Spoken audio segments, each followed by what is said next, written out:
Let's do the Ross Douthat debate. Now, the original title for this video Most was of different. America. The original title for this video was different. I forget what it was, but now they changed it. There's an accompanying New York Times piece with this as well. For those of you who don't know, Ross Douthat, of course, is a right-winger. He's a conservative, but he's supposed to be like, and he's not even like an anti-Trump conservative, if I'm not mistaken. I'm pretty sure he's like, at least like either Trump agnostic or pro-Trump. I can't remember now. But Ross Douthat is a, did you request that they change it? No, I didn't. They do that all the time. They will come out with like a crazy fucking title and then people will get mad at them and then they'll change it. They did that with the style section piece, remember? MAGA body. But in any case, oh yeah, the original title was in my How Radical is Hasan Piker, the Twitch star's flirtation with violence. Meet the online star who likes to play with fire. So I knew going into it. I knew going into it that obviously it was going to be like this. It was going to be contentious. But to be fair, Hasan Piker goes on Ross Douthat. Piker has no filter, says Douthat. Or at least that's a sympathetic way to describe his marathon Twitch sessions. Twitch podcasts which cover everything. He's self-proclaimed, blah, blah, blah, blah, blah. All right, whatever. So,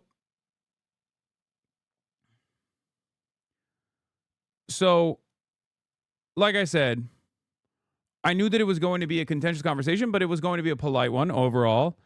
And I hope that I was able to get some of the positions that I have across in a somewhat hostile, somewhat contentious, but very large platform. Because the New York Times, this YouTube video won't do like crazy numbers or whatever, and that doesn't matter. But the New York Times and interviews like this do reach a lot of power brokers, a lot of people who are in positions of power, right?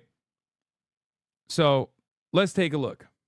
I think conservatives have a really great way of designing a narrative that makes sense to as broad of an audience as possible. Everyone is in the business of crafting media narratives, yes. Right? And I wish Democrats were a little bit better at it, to be fair.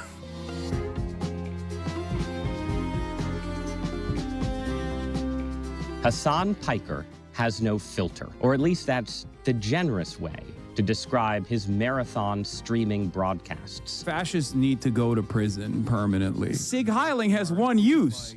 You're a Nazi. If Donald Trump is going somewhere, it is certainly not heaven. Israel is an illegal entity, okay? Which cover everything from the war in Gaza. It's crazy to me that we treat Israel like this unstoppable force, like they are not human beings that are making these decisions to bomb schools, mosques, hospitals. To his fitness regimen. Are you on creatine? Yes, I love creatine. I love creatine. He's a self-proclaimed Marxist and anti-imperialist. We here in the United States of America live under the comfort of being a part of the labor aristocracy. Who's been hopefully called the left's answer to Joe Rogan, and who's compared himself to Rush Limbaugh.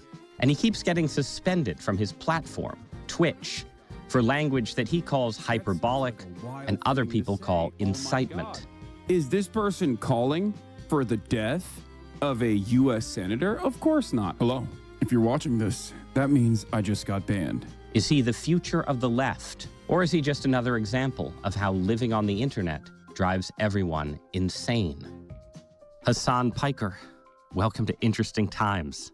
We are living in some interesting times, considering that it is you, Ross Douthat, who is interviewing me for the New York Times. I feel like that's very interesting. Who else would it be, man? This is a show. This is a place for the interesting perspectives of our moment. Did you hear this intro? Yeah. No, I didn't hear this intro. It's new.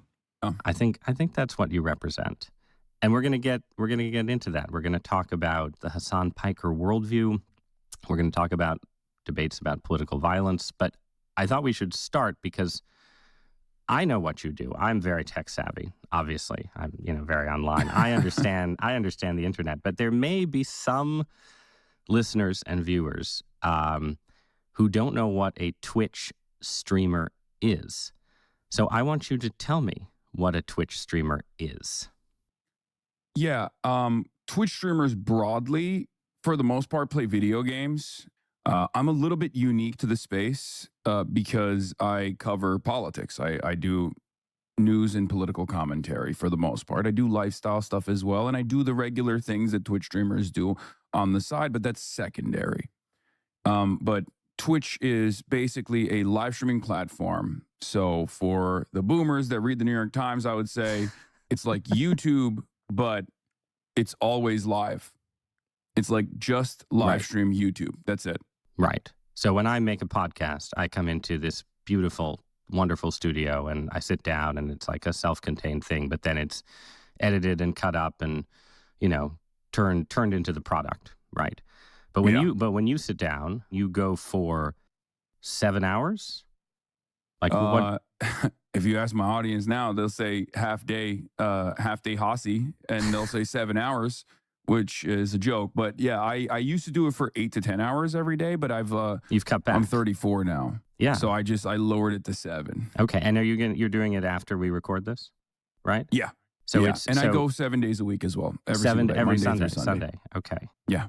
And I think if someone, you know, they can see you right now with the mic and the background, right? But if someone who wasn't familiar with this sort of dropped into the stream, they'd see other stuff on screen, right? Yeah. So what would they see? What do you share the screen with? Normally, at any given moment, if you tune in, you can either see me full screen like this, just doing direct-to-camera commentary, or most likely reading an article, criticizing it piece by piece. And also, sometimes I offer commentary over media from TV channels as well. And it's a broad spectrum of political ideology. And you're also talking to people who are talking to you, though, right? So there are tens of thousands, sometimes hundreds of thousands of concurrent live viewers that are in my chat. So we broadly call it chat. They're on the side of the screen. You can see it as well. It's just constantly going up and down like it's the Matrix, right? Because it's just a constant flow of thoughts. And I don't know exactly how I figured this out. Maybe it's my ADHD, but I have been able to somehow offer commentary that people consider compelling, while simultaneously browsing through. And you're responding. Somebody writes a... Why is he infantilizing you? No. This part is actually pretty good. So what he's doing here for like the first, I would say like 15 minutes to 20 minutes is explaining what I do to a media executive that's like 60 years old. Okay? Because you have to remember, like, for you, this is every day. Of course you know what the fuck I do. But for a person that reads the New York Times and is familiar with Ross Douthat, that person has no clue what the fuck I do. They don't know what Twitch is. They don't know anything. And the reason why he's actually giving this backstory, and it's the right thing to do for the record, but the reason why he's giving this backstory here is because he's going to then at least give me like an honest shake. Because he's going to obviously criticize me, but he wants to make sure that it is contextually appropriate. Because if he just like came into it and said, you've said this and you've said that, then we would have to go back and forth on like, well, it's a long, the medium requires you to talk endlessly for 7 hours with like constant feedback, and a lot gets lost in the sauce, a lot gets lost in the messaging, all this stuff. Instead of doing that, he's basically explaining to people exactly what this is. And says, you know. But he's also belittling a little bit. No, I don't even think so. I think that's just the tone he takes. Because the reality of the matter is, if Ross Douthat wanted to belittle someone like myself, he just wouldn't do this at all. He would just write an article. I think what he wanted to do instead was not to belittle me, but to present me as somewhat of a dangerous figure in American politics. Because I do think he considers me to be somewhat of a dangerous figure in American politics. The other side of it, the belittling side of it, was when he actually, like that guy was just saying in the chat, the belittling side of it comes from like, oh, well, you live in a nice mansion. Like, you don't want revolutionary violence to come down your doorstep. Like, not understanding that, like, yeah, I don't want that in general. Like, I understand that violence is a constant presence in politics, but like my advocacy revolves around reform. Anyway, let's continue. That's stupid, Hasan, because of this. And you're like, no, Gremlin user 47. Exactly. I'm brilliant. You say something, right? Well, I wouldn't. I don't know if I would say that. No. But sometimes it's complementary information that's coming in. So it's almost like a hive mind that can quickly extract and find information all around the internet. And sometimes it's contentious, where people come in and they're right wingers, or they come in and they're liberals who disagree with me on something, and they'll be like, this is wrong. Here is why you're wrong. And then there's like a very quick, spirited debate. And sometimes it can even get a little heated. So the way I've always described what I do is that I'm basically like Rush Limbaugh, but for Zoomers.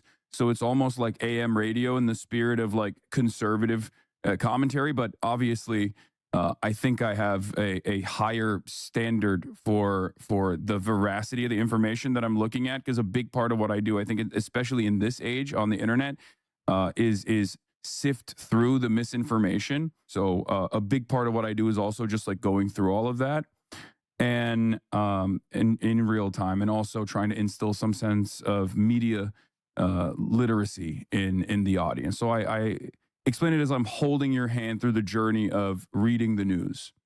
Do you take a bathroom break? Like, what's your... I do. How many bathroom breaks do you take? I don't know, but my there are some people in the community that time my bathroom breaks, and I think so. What about can range food? Anywhere from... I don't need to know how long the bathroom breaks are, actually. The bathroom breaks range from 22 seconds to sometimes a minute and 10. But I'm away from the screen for a brief moment. Yep. And oftentimes I'll just have like the video running, like the live video feed running. And I'll stay tuned to it, so I'm not like missing anything.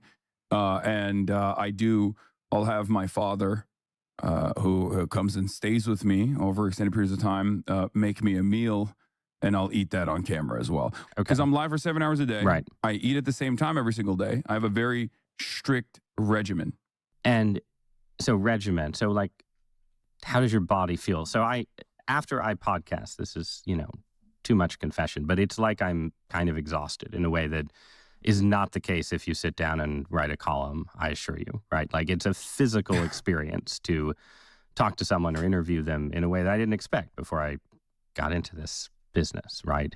And most of the time you do have guests, but most of the time you're not doing interviews, but you are arguing with people in real time, right? Like, are you just spent at the end of the 7 hours, or do you like go off and exercise? Like, what is the lifestyle?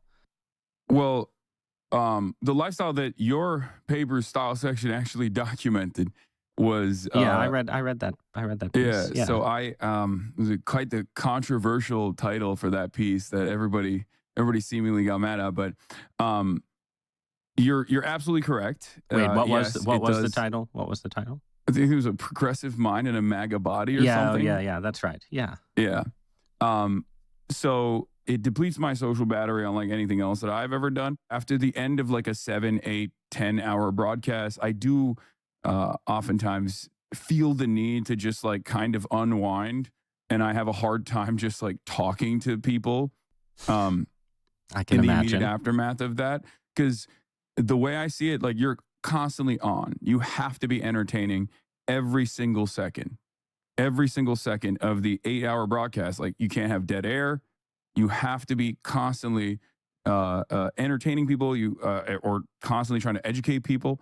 So there are some difficulties in that.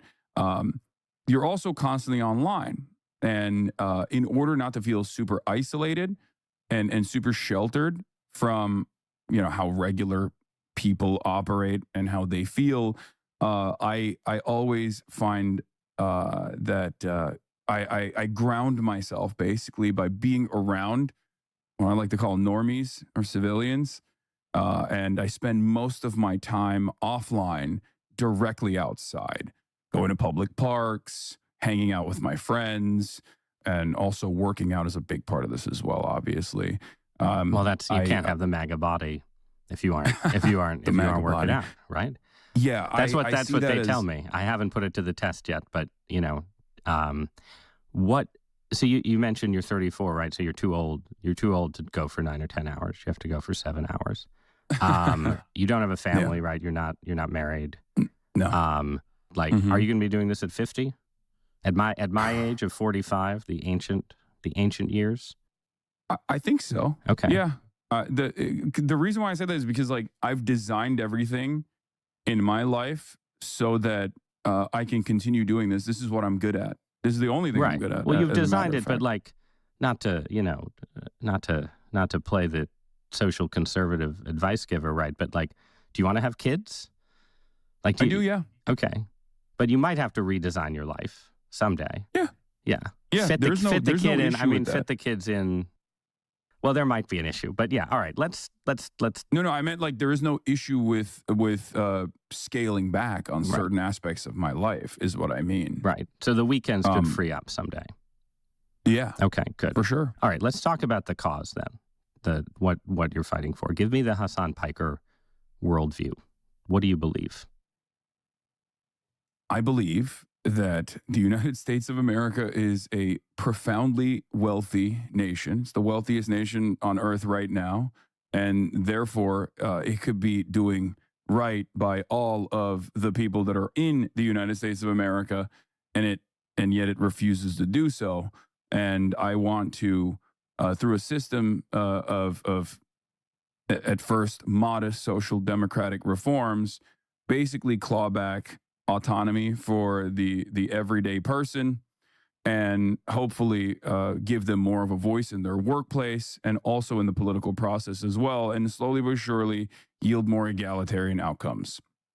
On the global dominance side, I think that we should significantly scale back imperialism and the endless wars that we engage in, and focus on helping people in this country, and even focus on helping people in other countries, but in a meaningful way, not in a way where we change their own internal governance structures aggressively and sometimes directly through intervention and by force. Okay. So situate that narrative relative to actual democratic politicians and activists and so on, right? Like, are you where Bernie Sanders is and Alexandria Ocasio-Cortez are? Or are you someone who's saying that's a good start, but fundamentally, we want to be democratic socialists, but with an emphasis on the socialism? Like, how far do you want to take the transformation of America? Okay. So it's not just the transformation of America. I think it's the transformation of global politics in its entirety. I think that capitalism was an evolution away from feudalism and monarchies, and I think it was a fantastic evolution away from that structure. And liberal capitalist democracies, I think, for a very long time presented this wonderful new evolution. But I think it's time for an alternative vision to take place, considering that the tremendous amount of bloodshed that keeps propping up this system continues. And I feel like we have an opportunity to move away from this, especially at a time when liberalism is demonstrably failing. And we are seeing, even as Cass Sunstein recognizes, illiberals that are taking advantage of this situation. Now, of course, he would probably consider me to be illiberal in some respects. Well, we don't have to say illiberal. Let's say post-liberal, right? So you've got people on the right who would call themselves post-liberal. You've got religious post-liberals. You've got the Curtis Yarvin. We're going to have a Silicon Valley king post-liberal, right? So you're a left post-liberal. I think that's fair. But yes, I wouldn't say I'm a liberal, yeah. Right, you're post, right? So you want something I agree with everything you said about your mission, but holy wordy answer, man. For newbies to the channel sound like Hakeem Jeffries speak. Brother, I'm talking to the New York Times. I'm talking to Ross Douthat. I have to be very careful with the words I'm choosing. You will see exactly why I have to be very careful with the words I'm choosing. Okay? The fuck? Liberalism was good for a while, but it's generated too many inequalities. It's too harsh on the world. But But what is the alternative? Is it Marxist? Is it essentially deeper and more profound government management of the economy? What are we talking about? I think I don't have the perfect solution for this, and this is something that I readily admit, but I think moving in the direction of socialism would be a wonderful start. And the reason why I say that is because, as you mentioned, like a lot of the post-liberal conversations almost always revolve around unifying strength in the hands of one singular figure or one person, going back to a neo-feudalist or like a aristocratic crypto monarch structure that Curtis Yarvin advocates for. What I'm advocating for is more democracy, principled democracy, not even in the anarchist sense where everything has to be handled with or all unjustifiable hierarchies must be abolished through direct participation, but at least like having a more democratic process and getting people more involved, starting at the point of commodity production and then moving all the way to political participation. I want to talk in a minute about sort of how you developed this worldview and your background, but I want to pause on that idea of sort of democratic change, right? Is all effective change democratic? Or, the thing that the original post-liberal Marxists tended to believe, right, was that, there's certain things you can accomplish through a democratic system, but there's also revolutionary moments, right? To be clear, this isn't just a Marxist idea, obviously. This is the United States of America. We're founded on a revolution, right? But, like, what is your view of revolution as a potential transformative force in the world? All politics, in my worldview, revolves around the distribution of resources and the distribution of power. And a big part of that component is, of course, violence as well. Revolutionary violence, for example. And it just simply means like who gets to do the violence and who gets to be on the receiving end of that violence that we have normalized. Because the systems that we exist under are inherently violent. All political systems are. It's just more so about redirecting that. And I know violence is such a scary concept in this when we're discussing in this way, but we're talking about it in an academic context. But basically, the idea is that why did you only stream outside for like 2 hours, Lamar? You could have watched your own interview any other day. What do you want me to do, man? I had other news to cover. Let me do what I'm doing, okay? You do what you're doing. Instead of having a system that currently benefits the very few, I want a system that benefits as many people as possible, that has more, like I said, egalitarian outcomes. Did it not seem like he just wanted you arrested? A little bit. I jokingly said that this is Ross Douthat very gently nudging the administration to arrest me in the aftermath of this interview. And the current system, as you said, uses violence. And yeah, all political systems are about the monopoly of force in the end, right? But you use the phrase redirect violence. What does it mean to say we need to redirect violence? I mean, first of all, I abhor violence. Let's just start there, right? But violence in this abstract concept would be equivalent to the structural violence of poverty, for example. So when I'm talking about violence, I want to make it very clear. I'm not talking like go out, take up arms, and like start shooting people, right? I'm talking about the structural violence of poverty. Redirecting that in the same way would be the structural violence of equity. Right. Because structural eradication of unjust wealth. Would that be fair? That would be a better way to. So the socialist society does not go out and shoot people. No, yeah. Though this has happened in some socialist societies in the past. I should just note.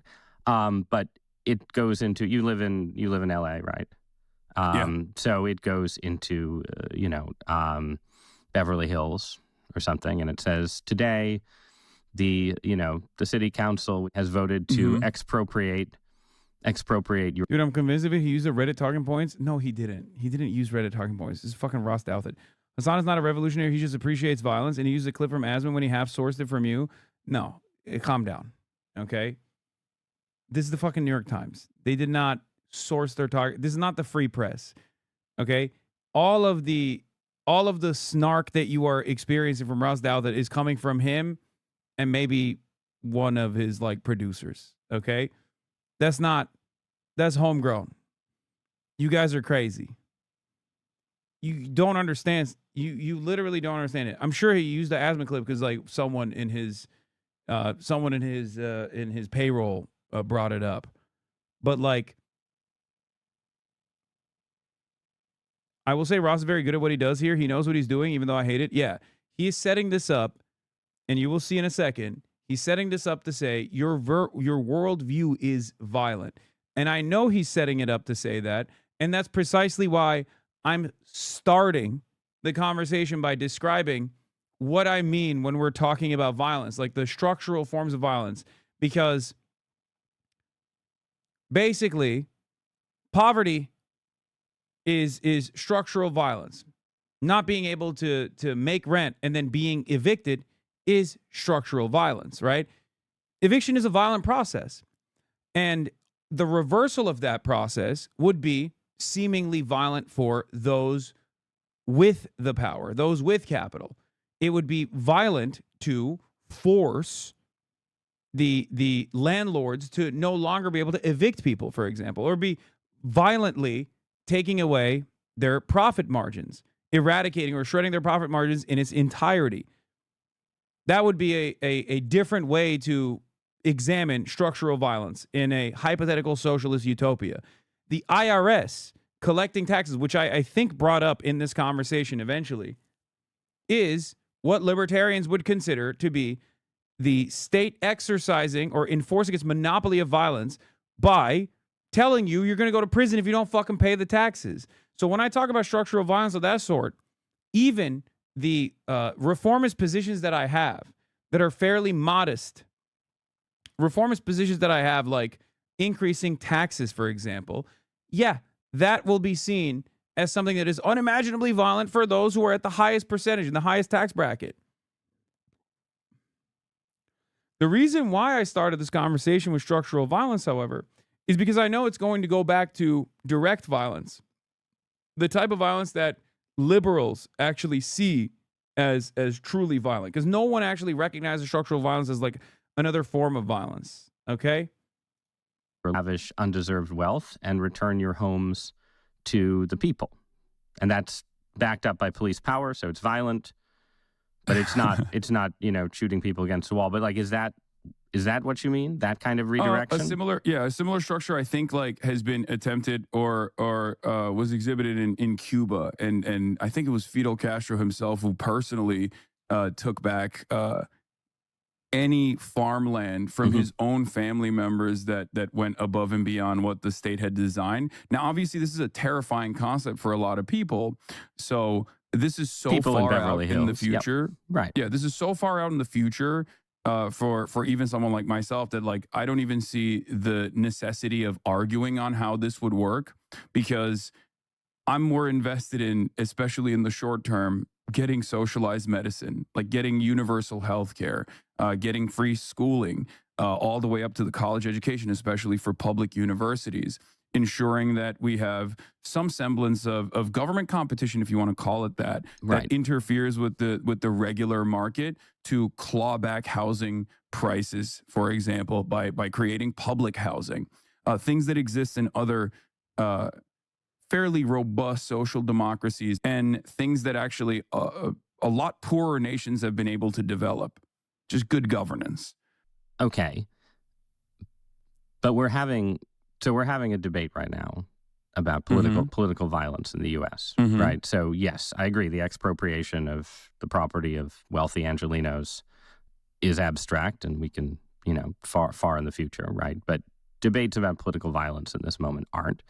And your platform, Twitch, is right now looks like it might be one of the Trump administration's targets in the aftermath of the Kirk shooting? There's been a lot of... Is he low-key coming at you for living in LA? It's a not so subtle jab at like, you're a fake revolutionary. You live in a nice house. Of course you don't want that. But he fails to comprehend that, like, I want more equitable outcomes for every single person. The example I always use was when people would be like, socialist, but as a Porsche. And it's like, if in the future, in Los Angeles, if the only way that we could achieve robust public transit was for me to dump my fucking car into the ocean, I'd be the first to dump my car into the fucking ocean. Okay? That's it. That's it. It doesn't matter. I want these outcomes for everyone. And yes, this is consequential for my bottom line as well, but I don't give a shit. But in the interim, the idea that like I have to live like fucking Diogenes is stupid. About, we're going to go after, institutions and organizations that support political radicalism or incite violence. I think Congress is calling CEOs from Discord and Steam and Twitch and Reddit to testify next month. Yeah. Why are they doing this? Why is Twitch a target? I suspect a big part of the reason why Twitch is a target here, even though it was not mentioned in the investigation at all, like there's no evidence that Tyler Robinson, right, the alleged shooter of Charlie Kirk, was ever on Twitch. He might have been, right, but there's no evidence for it whatsoever. But the reason why they're being called in, I think, is specifically because the administration currently is, in my opinion, perhaps in a very cynical manner, utilizing Charlie Kirk's death as a way to bring about significant clawbacks of the First Amendment, free expression and free organization, free organizing of the political left. And they haven't necessarily made this a secret either. They've gone after Jimmy Kimmel and numerous other cultural figures that conservatives have of petty grievances around, right? And they've done so in a way where even the most vanilla, the most timid assessment of events is enough for the administration to pull the FCC in to demand taking Jimmy Kimmel off the air. And this has created tremendous backlash from even Republicans, as a matter of fact, because a lot of people do love free speech. I love free speech. I come from a country that does not have free speech. I came to the United States of America from Turkey originally, a country that actually does jail political dissidents and journalists quite frequently. And I don't want that to happen here in the United States of America. Right. But but that right, is what they're going towards. Right. So you have the Jimmy Kimmel controversy as of yeah. Look, he's like his position basically is he doesn't ever fully say it. But his position basically is, yeah, it's really stupid that they went after Jimmy Kimmel. They should have went after you instead.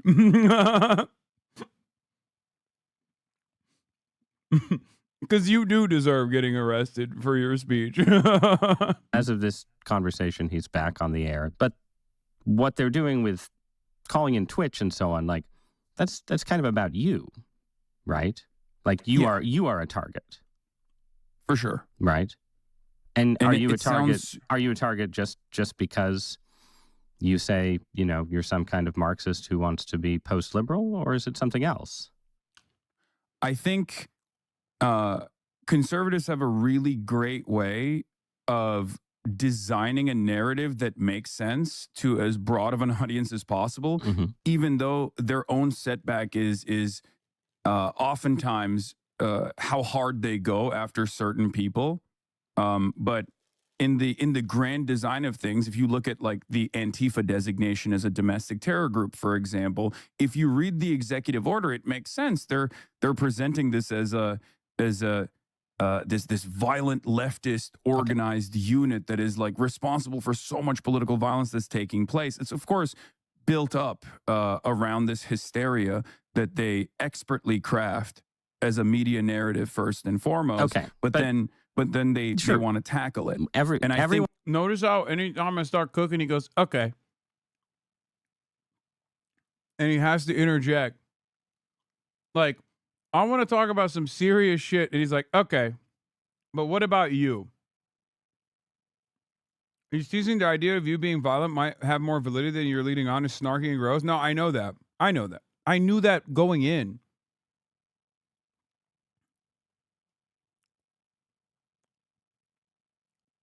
I knew that going in. That's why I have to keep steamrolling through it to get to the meat of the matter. Because I also know the environment that I'm in. I'm speaking not to Ross Douthat. I'm speaking to New York Times readers. Okay?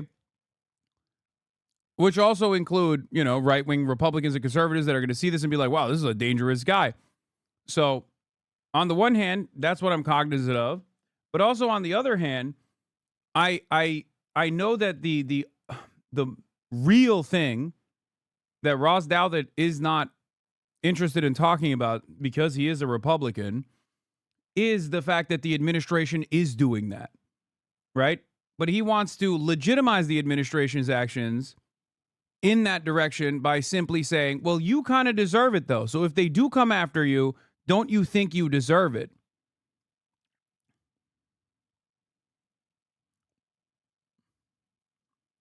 And yes, the New York Times readership is liberal, but Ross Douthat is not, or unless you mean liberal in like the actual political theory.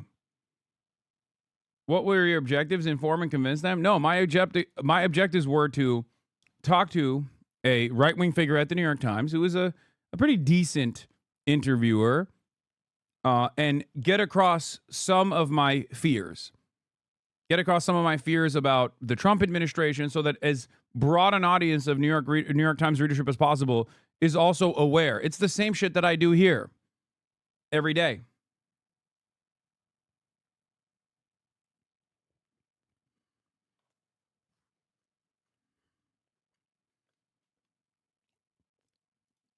Everyone is in the business of crafting media narratives, Yes. right? And I wish Democrats were a little bit better at it, to be fair. The media narrative around Antifa, right, exists at some level of hype, but also some level of reality, because if you lived in Portland, Oregon in the year of our Lord 2020, you had a lot of experiences of political protest and violence that involved people who called themselves Antifa. That was not fake, right? And it's also not fake that you are a provocateur, right? Like they're not, there are plenty of people on Twitch who... We also will add a second thing onto the back end that I agree with, because like I do agree with being a political provocateur. I don't agree with the Antifa designation, but I agree with being called a political provocateur. So in that vein, like it looks like I'm agreeing with everything he's saying, but I'm actually agreeing with the second half of the statement. Are, who they're not, who are not highlighted by conservatives, right? I just want to give you one more chance to describe the things about you in your own words that people are going after before I describe them for you. Yeah, no, I'm sure that we'll get to that point as well. But like I said, in just a second, we will. The things that I advocate for are pretty clear. But of course, this is something that conservatives have experienced and have considered cancel culture or like wokeness in particular for quite a bit, where you can just like reframe someone and smear them, especially in the format that I exist in. It's quite simple to take people completely out of context or make it seem as though they are incapable of using metaphor or incapable of being insincere or hyperbolic in moments, right? And so it kind of goes back to the same thing as like Antifa is a serious threat to American stability and order, and it's an organized unit that must be tackled because they're justifying violence against, and what do they think you police are? What officers do they think, and things of that nature? The equivalent of that would be conservatives saying that you're inciting violence, right? Yes, I think that is precisely what they're going to try to do, and not just like inciting violence necessarily, but inciting terror, right? Revolutionary terror, you might say. Yes, exactly. And I think that is the grand design and the ways in which the conservative apparatus is going to try and stamp out any sort of political discontent, like any sort of political dissent, really. Because that much has been clear to me, where it's not just about people like myself who they can who they can single out and target and say are like, you know, very scary individuals. But it's also Gavin Newsom, right? Like Gavin Newsom will come out and make this symbolic gesture where he has no power over federal agents, but he'll say that in the next year, ICE agents that are conducting ICE operations in California state have to be unmasked when they're doing this, right? And this is, I think, it's a fairly reasonable provision, even though it's ultimately symbolic. Having said that, however, the conservative apparatus will point to that as like Gavin Newsom wants to kill ICE agents and dox them. Like that's not the case, right? I mean, that's just that's ridiculous. All right, so let's make this a little more. Yeah, he hates when he hated every single time I compared myself. Every single time I packaged like what the administration is actually doing, he would just get a little annoyed and try to get it back to just me. Because his entire framework is like, the administration might come after you, and when that happens, it's actually totally just because you're a rabble-rouser. Now, of course, obviously he doesn't fully subscribe to that notion, because if he thought I was like a dangerous terrorist, he wouldn't be having a non-contentious conversation with, or somewhat contentious conversation with me. Okay? But he is actively in this conversation trying to separate me from the likes of Jimmy Kimmel and separate me from the likes of Gavin Newsom. But from the administration's perspective, there is no stopping. And that's my point. There is no stopping at Hasan Piker, the dangerous radical, because I'm not a dangerous radical to begin with, I think. He might consider me that, but he's also, you know, a pro-life Republican and someone who's very right-wing. Like, I consider him to be a dangerous radical, right? So, basically, the goal here is to separate me from the rest of the crop of, like, you know, high-profile liberals that the administration is going after. But unfortunately for him, the administration is going after them even harder than they're going after me. Okay? So that's why he keeps getting annoyed. And it's not even that he's annoyed with me. It's more so that he's annoyed with the administration. Did he think you were a moron going into this? He really undermined his own approach by letting you humanize and contextualize these topics before his analysis? No, I think that was fair of him to do so. I don't think he thinks I'm a moron, but I think he thought that I would dance around too much and I wouldn't appear confident in my worldview. Like, I mean, think about it this way.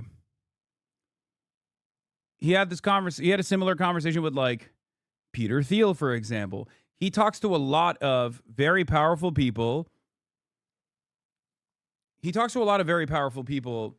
Who are very confident in their abilities, even if they actually don't have the skill to properly communicate their positions. Peter Thiel is one of those people. Right? And that's why he had like an awesome moment with Peter Thiel where he was like, "Are you the Antichrist?" And he's like, or do you want humanity to survive? And he's like, I don't know. I think that's maybe what he thought he could get out of this potentially. Because I don't think he's like a huge fan of mine or anything. So I think he thought like, even if he was like charitable in the beginning, he would be able to cook.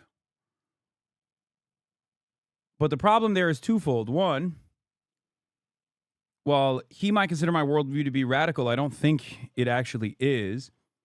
It might come across as radical if you look at like some edge cases or whatever, some clips out of context. But he's not indecent enough to go that hard on that kind of stuff, because that's like not the New York Times way.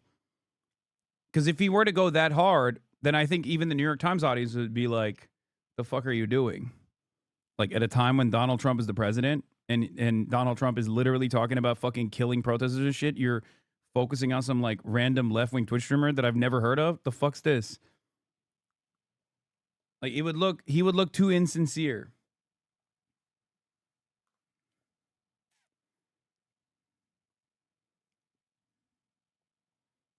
He thought you would spend all your time defending yourself instead of criticizing the admin's fascistic actions. That's also true. But I'm not there to talk about myself. Zohar Mamdani does a very good job with this as well. I haven't followed you for a really long time. Am I missing something? How they think you're violent? I assume you share the same confusion. Shit don't make sense. No, I know exactly where that animosity is coming from. There are clips out there, of course, over the course of tens of thousands of hours that people could point to from many years ago, or even recently, like when I talked about how Democrats need to be cutthroat in debates. They need to shank their opponents. Like, I'm being hyperbolic, but Republicans would clip that to be like, he wants people to kill people. Like, he wants Nancy Pelosi to take a knife out and, like, unironically stab, Mike Johnson or some shit. So, like, there are plenty of instances where you can do that to someone like myself, especially. The way I realize, the way I've come to terms with this is that it is virtually impossible. It is virtually impossible for any human being on the planet who speaks to as large an audience as I do, for as long as I have, in a medium where there is constant back and forth communication with haters and whatnot, it is virtually impossible for them to remain infallible, to look like they have never had a moment that can be clipped out of context. It's impossible.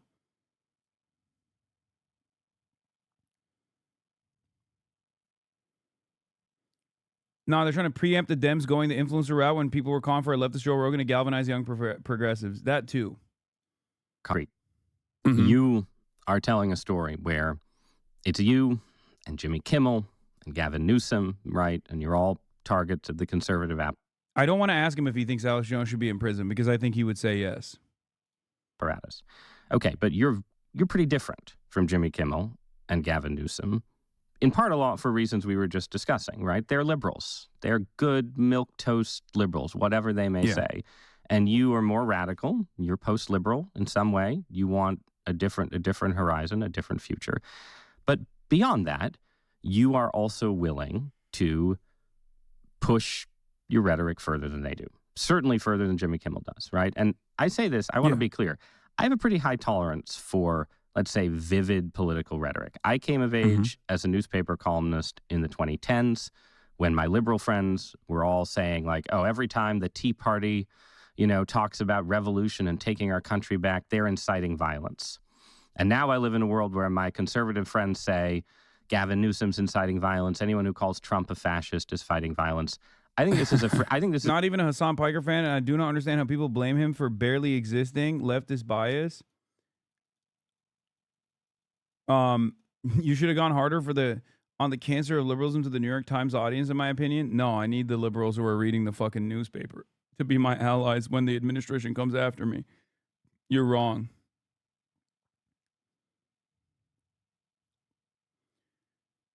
Your analysis is not even controversial from most political science. I do not understand why you get so much hate. You can read books with similar analysis to yours.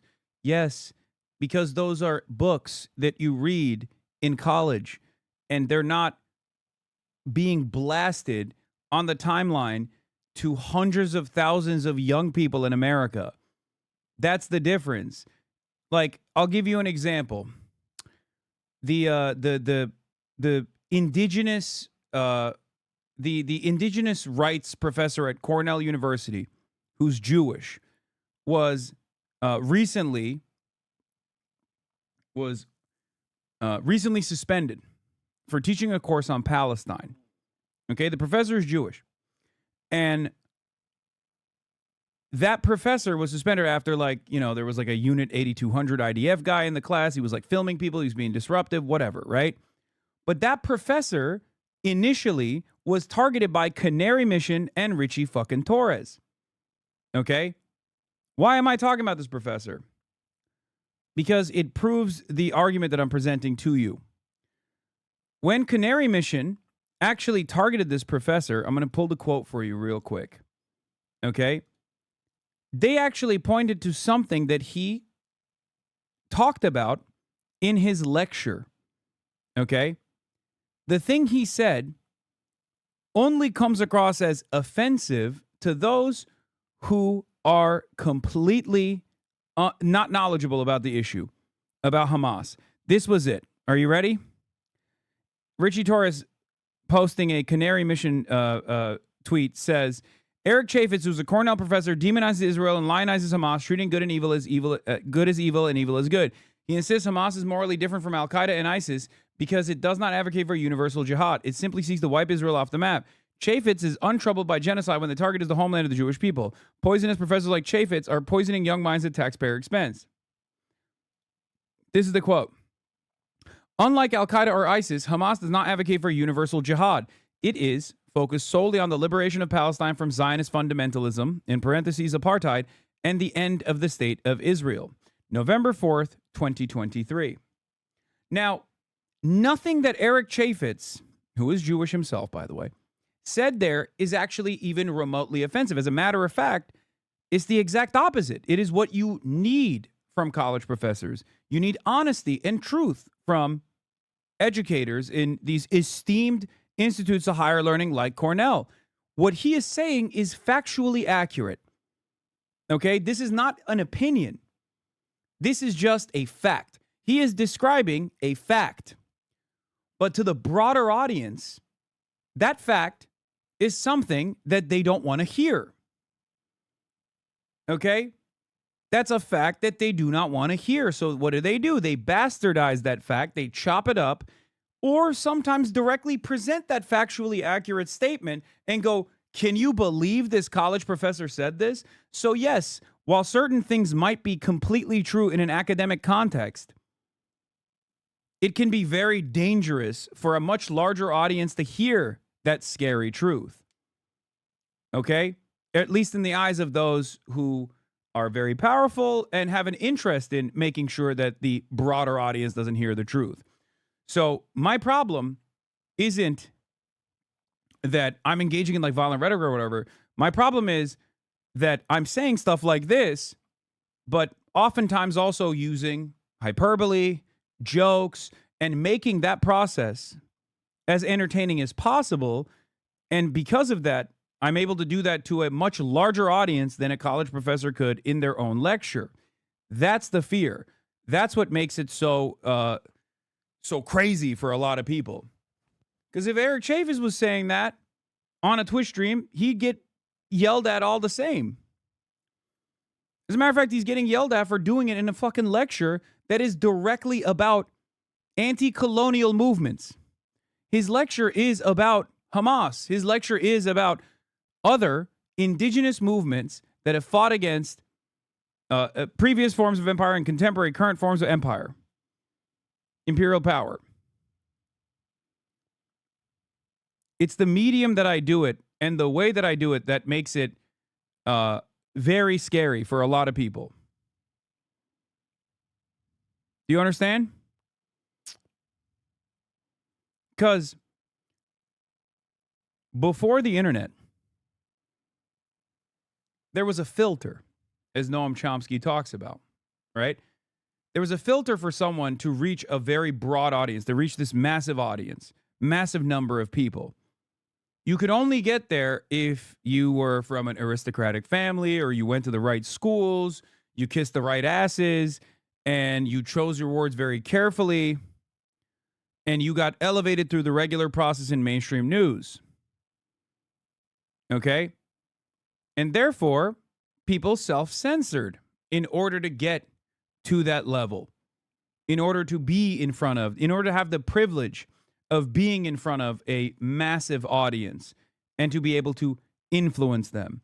Whether they were going through that process in a newspaper or whether they were going through that process through a television channel, doesn't matter. But now that the internet exists, you can have even larger audiences than CNN while sitting in a fucking hotel room or while sitting in your own living room. Okay? And you don't have to filter yourself in that same way. But that's what's so scary about what I'm doing. That's what's so worrisome about what I'm doing, because you can't have people being like Israel's a fucking illegal criminal entity that is doing genocide. Because if there weren't more independent voices on the internet, if there wasn't TikTok, there wasn't like people on Twitter and whatnot saying this over and over again, you wouldn't see this level of mass discontent. It's about controlling flows of information. Why do we think TikTok was sold to Larry Ellison? Because the algorithm that was previously controlled by a foreign government was allowing unique thoughts to flourish in that algorithm, allowing speech that normally would not ever be heard in front of as broad of an audience as it was being heard on TikTok. If this wasn't so important or so scary for those who want to control flows of information, if they didn't consider this to be dangerous, they wouldn't have sold TikTok. They wouldn't have forced TikTok to be sold to someone who is one of the biggest donors to the IDF, right? Yes, even after the sale, it's still controlled by a foreign government. I know. It's Israel instead of China. I know. Doesn't matter. Country. I think if you want to call Donald Trump a fascist, you're free to do so. If I want to call you a commie, I'm free to do so. People do it all the time. People do it all the time. Yeah. But this is my reading, and I'll let you tell me why I'm wrong in a minute. I think you push further, and I think you like to play with the rhetoric of violence. So, like, you were suspended from Twitch, I think, for a day. Still, you are arguing for a process of consolidation that should be normal in a functioning democracy, not calling for anarchy or violence. I know, but his entire purpose here is to say I am actively calling for violence. And if I were to, like, when he initially started asking me about, like, you know, what my worldview is, he wanted me to say, like, no, through a system of violence, we will seize the means of production or some shit. So he could just start talking about how dangerous of a rhetoric it is. And for the record, there are plenty of people who do believe that. And no, that's not a fucking dangerous rhetoric either, okay? That's not. Let's be real. That's not fucking actually dangerous rhetoric. Partially because it's completely marginal, and partially because of the same exact underlying principle that I mentioned as well, which is structural violence being a constant and permanent part of people's existence. And yes, people resisting against that. I'm Osama. You ain't like us, you fucking loser. What? Anyway. I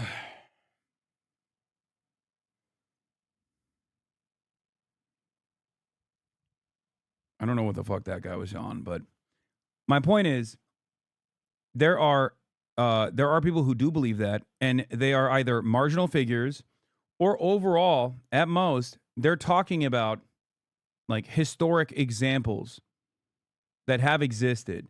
And the only reason why we see that as like a form of violence, as opposed to like World War II being a form of violence that is like permissible, is because they're on the other side. They're on the opposing side. We're capitalists. It's that simple. If the entire world was socialist and you had a bunch of capitalists living in a fucking socialist government and they were fantasizing about capitalist forms of violence, the socialist government would look at that and go, this is dangerous. This is violent rhetoric. It's that simple. We live in a capitalist country. Of course, any sort of redistributive policies are looked at with tremendous scrutiny. Obviously, that's the reason why people even fucking yell at me when I say we want to give socialized medicine to Americans. Like, that is seen as a dangerous prospect, a dangerous proposition for many people.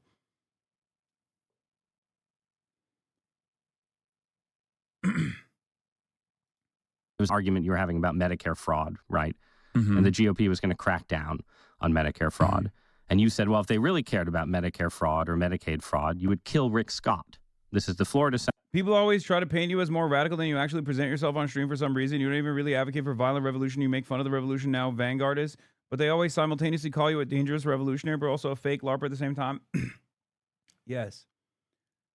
The reason why people present me as a much more violent and much more radical figure than I actually am is because for the current time frame and for the current material realities that we exist under, and for the current political realities that we exist under, my rhetoric reaching this many people is dangerous for them.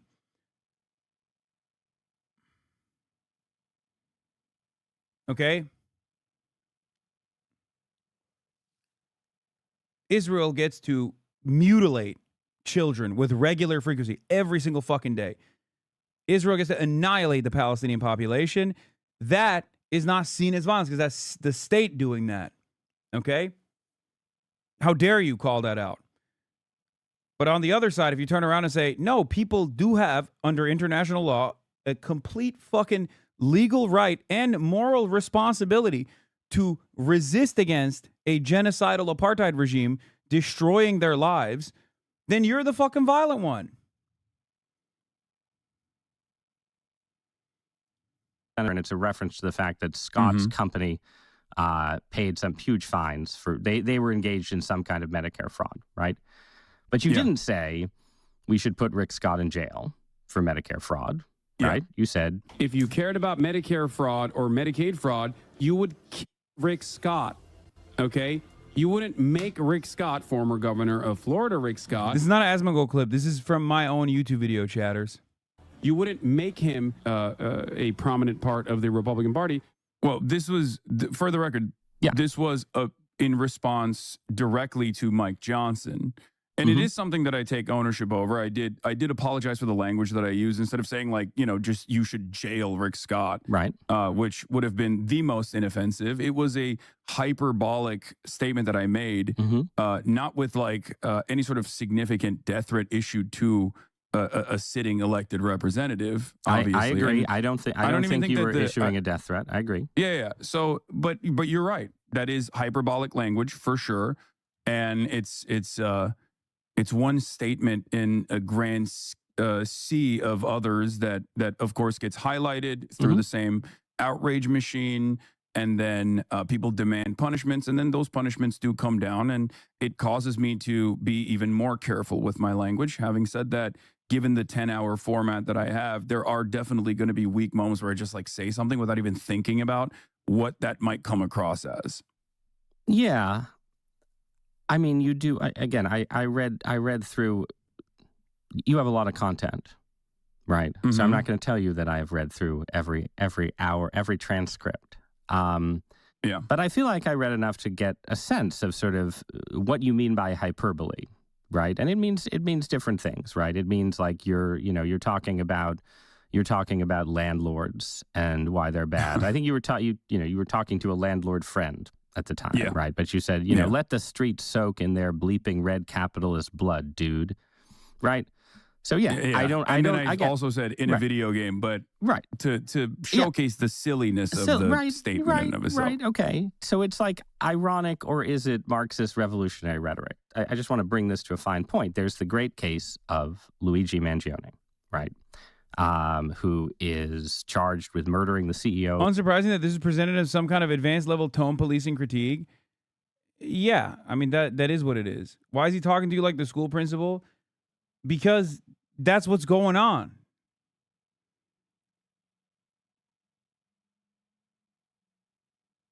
AKA, he read whatever viral conservatives think this guy wants to genocide the whites clips. Guys, it doesn't matter. Those clips are out there. Ross Douthat is probably one of the better formats and one of the better Republican thinkers to address those clips with. Okay, that's it. No way people are saying you lost the debate. No, who the fuck is saying that? The comments don't seem to think that at all. They actually enjoyed the conversation. Dude, I could fucking absolutely eviscerate whatever interlocutor in the marketplace of ideas, and there is going to be a crop of people online who are going to say, dude, he got fucking owned. That's just what they do. Those are the same people who, quite literally, when I made a public statement about not going to TwitchCon out of concern for the safety of others around me, not even myself, but the safety of others around me, literally use that as an opportunity to dunk. Okay? It doesn't matter. You need to understand, like, there's just gonna be people that do that regardless.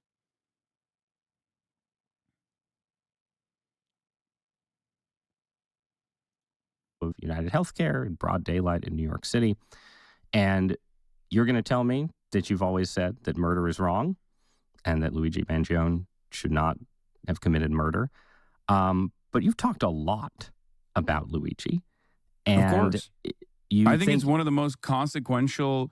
It's one of the most consequential instances of adventurism, which I always will say is wrong because I think it invokes social instability, which I think is bad in general to exist under. But what I try to always do, especially with the Luigi Mangione case, is to talk about the concept, for example, of social murder, the notion of our systems that already exist, like the privatization of healthcare and the denial of care that make people infinitely less tolerant than we normally would in a civilized society to an adventurous act of violence, such as the case is with Luigi Mangione. Who is we? I'm much more interested in talking about. Just pause there. That make you're talking because this is something you've done a bunch, right? You sort of you don't say I love Luigi. You're like we people are, you know, he's seen as a positive figure. He's for most of America. He says I'm going to dish out what many Americans have experienced to the figurehead of that pain, right? Mm-hmm.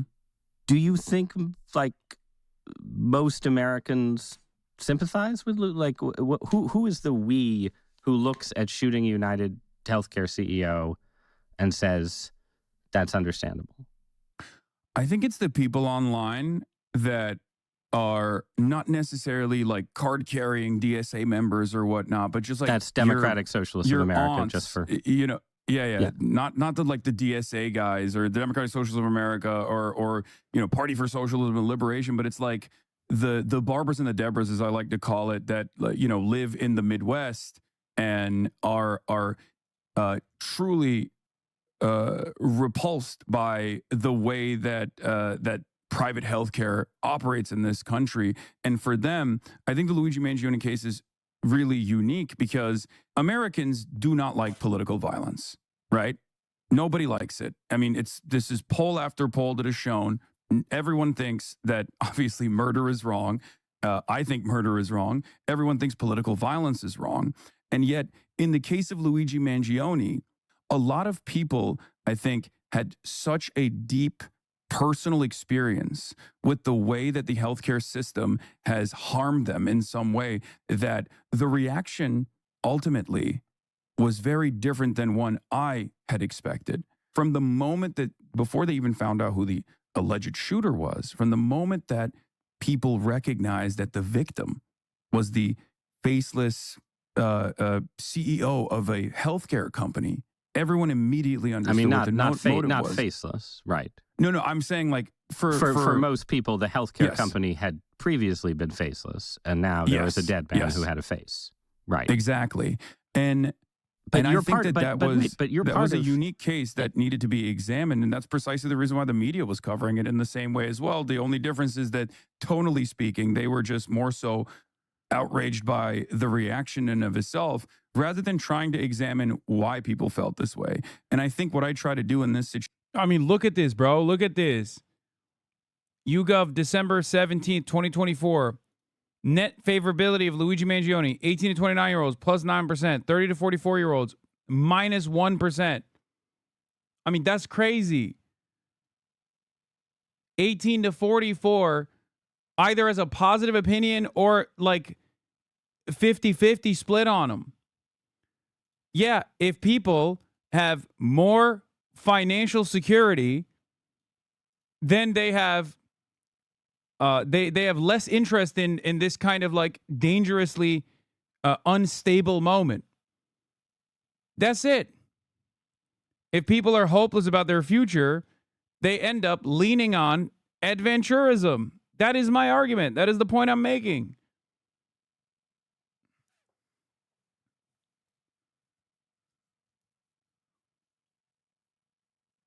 It took people recognizing who the victim's job was, not who the victim was, but just what the job was of the CEO or of the person who was shot, for them to immediately know, oh, I know what happened here. If Luigi Mangione went out and shot a cop, they would not have responded that way. Okay? If he went out and shot a politician, even people would not have responded that way. but healthcare is such a universal burden on all Americans that they literally understood exactly what the fuck was going on and responded the way that they did.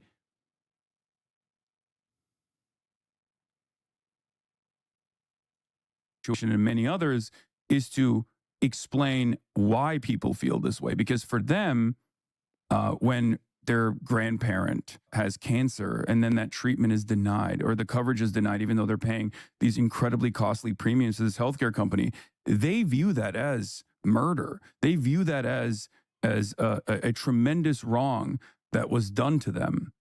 And I seek to address these problems so that there isn't decentralized forms of violence where people make up their own minds and assume that they have the righteous vindication and they're going to go out and do things like this. I don't know, man. I think you're kind of a hype man. Yeah, but that is not a good counter to what I just said. Okay? If we're just going ban for ban on just debate, okay? We're talking about this from just the perspective of a debate, okay? I laid it out exactly. I said decentralized forms of violence is a risk. It's a risk for societal collapse because for many people, society is already unwinding. They understand they have universalized this burden of private healthcare, okay? For them, they're like Brian Thompson, for the perspective of the average person, is people like Brian Thompson are responsible for a death of a loved one, okay? By denying them coverage. I know he's a cog in the machine and I know he's not directly responsible for it, but that's precisely how people reflected on it. And of course, I think it's worthy of analysis. And he goes, yeah, I don't know, man. How is that how is that? That's not a counter. I don't know. I think you like it. Okay, well, why did I describe everything then? Check the comments. Everything is negative, and he pinned the one neutral comment. Yeah, I have it right here, by the way. I don't know what he personally or what the New York Times personally pinned, but the reader picks are cooking him. I'd love to have someone take the most controversial statements that have been espoused by Hasan and contrast that with the inflammatory and insightful language of the mainstream media and the right. I think some folks would be surprised that, compared to some of Kirk's, Limbaugh's, or Carson's, or Poole's, or Coward's statements, he does not have nearly the same level of anger or vitriol that these people speak on. Truly, we live in some interesting times. Especially in the end, Ross comes across as totally out of his depth in a conversation that he's ostensibly leading. Hard to not see this whole exchange being emblematic of the media landscape. The traditional media seems to be operating in an outdated paradigm that stopped in Trump's first term, which was nearly a decade ago now. There's no doubt in my mind that Donald Trump is far more inflammatory than anything this man Hasan Piker can possibly say.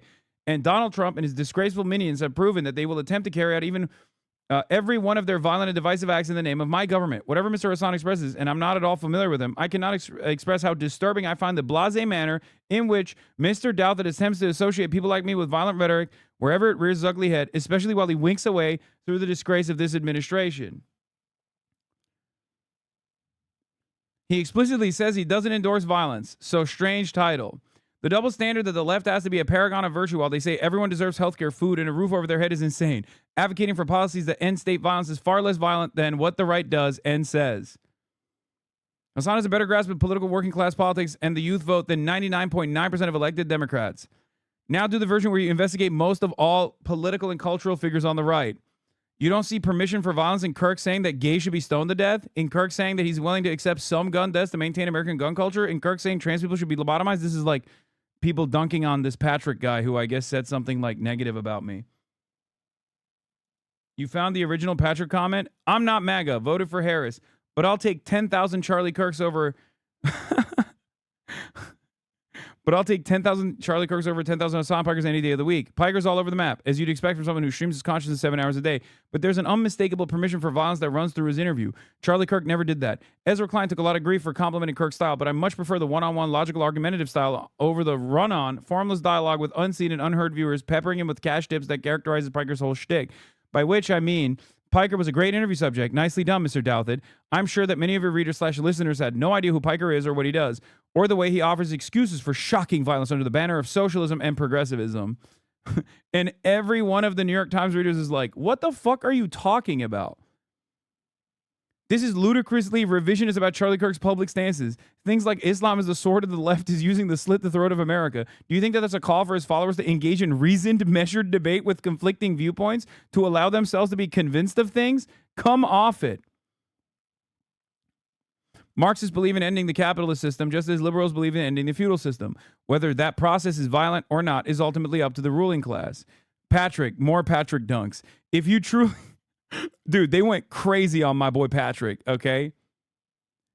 Patrick simply wanted to get a fucking slam in there and be like, fuck this Hasan guy. Charlie Kirk is so much better than him.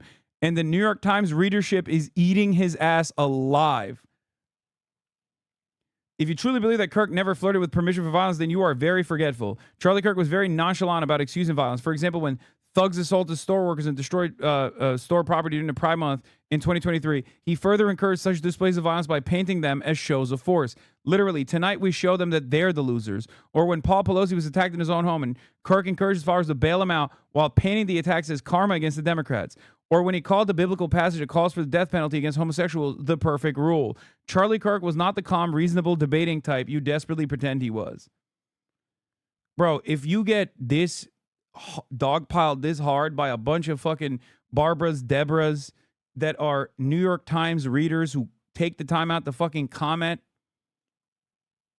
on a New York Times article, you gotta fucking unsubscribe from the New York Times, okay? You're cooked. You're getting, this is like getting fucking dunked on in the Pornhub's comment section, okay? Like, they said, smoke them. They fucking lined it up. Like, what are we doing?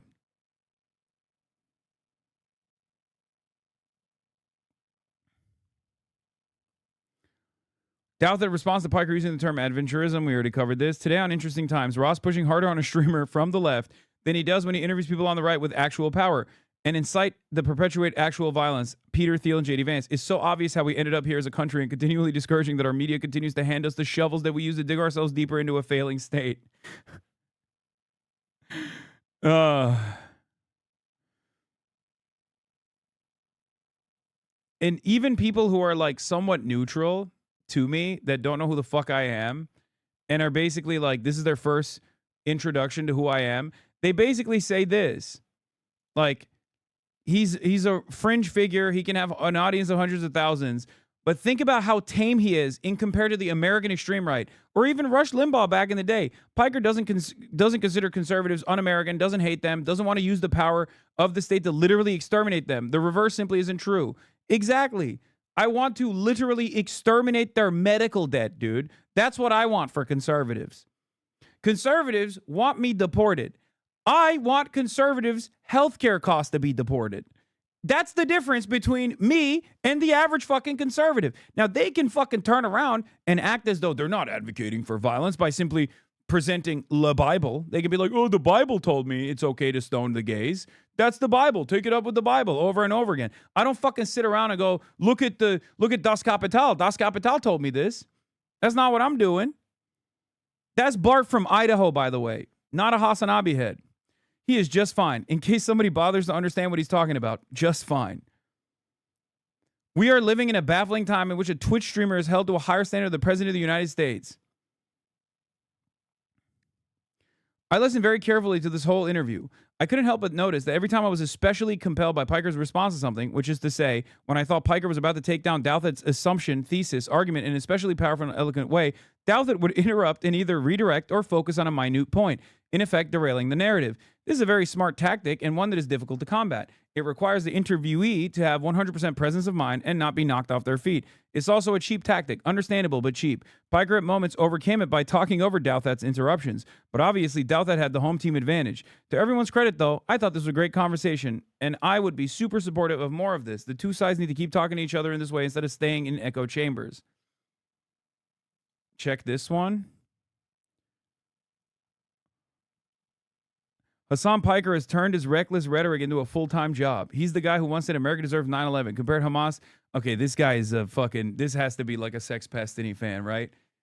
I don't think the average New York Times reader is that tuned into, you know, This has got to be like a Ethan Kleiner or like a Asmongold fan or like a Sex Pez. The lone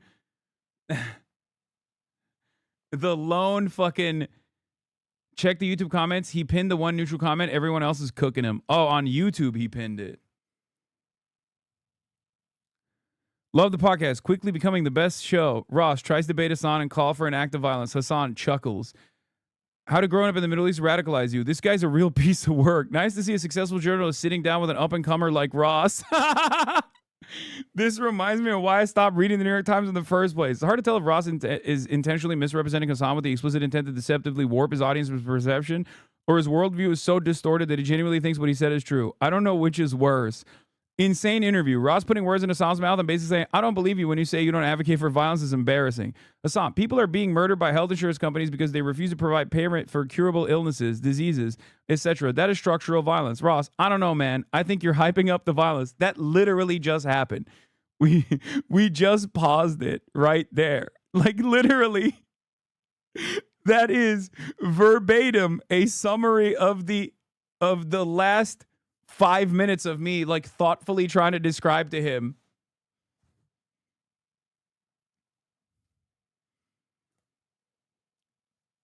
Dude hated you before the interview, now hates you even more after reading those comments. No, I think like this'll work well for him because he got his point across, I think. And not only that, but also he not only did he get his point across, but then also on top of that, he was able to this will do good numbers. Like he gets good engagement out of this. So I don't think these guys care about that kind of stuff. Though. Like yes, I agree. You're doing analysis, and sometimes the analysis people would have celebrated Luigi Mangione, obviously, without you, Hasan Piker, talking about him all the time, right? But I listen to the way you talk about him. Like, you're fascinated by him too. You're participating in the fascination, and you're doing a thing where you're like, well, you know, I'm not saying violence is good, but you've got to understand that there's other forms of violence in society besides this one, and people who like Mangione, they're saying this violence maybe isn't as bad as that kind of violence. And this just seems to me like you're not the guy who starts the revolution, but you're the violence appreciator. That's sort of how I feel about your Mangione coverage. You're out there, you're appreciating. I wouldn't say that that's fair. It's like, okay, tell me why it's not fair. But the reason why I'm saying I wouldn't say that that's fair is because, like, I do make it obviously very clear that, and I refer to this over and over again, adventurism and people taking matters into their own hands is a mere reaction to the social contract unwinding in real time in front of us. I don't think this is a good thing. I want to make sure that we have a system that helps everyone. And a part of that is creating the same social stability that existed. Now, you can do that by force, by stamping out dissent and moving in the direction of the Trump administration, or you can try and do that by addressing some of these inequities that exist that do actually harm a lot of people, right?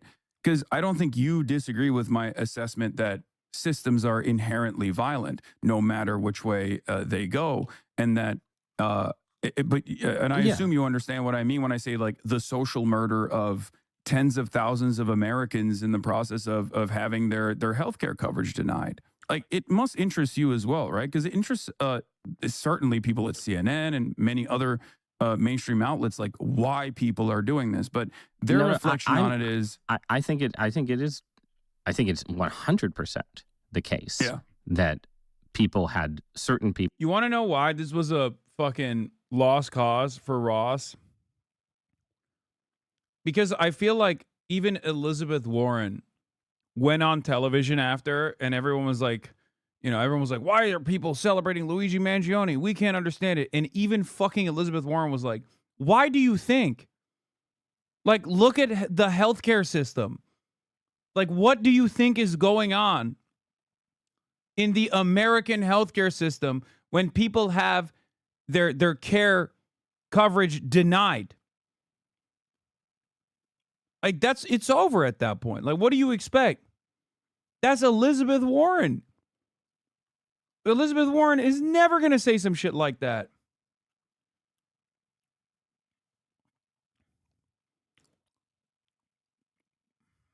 had terrible experiences with the health insurance bureaucracy. Also, apparently, Ross Douthat defended Pinochet in his Harvard days. And I did not know that, but I mean, that does track.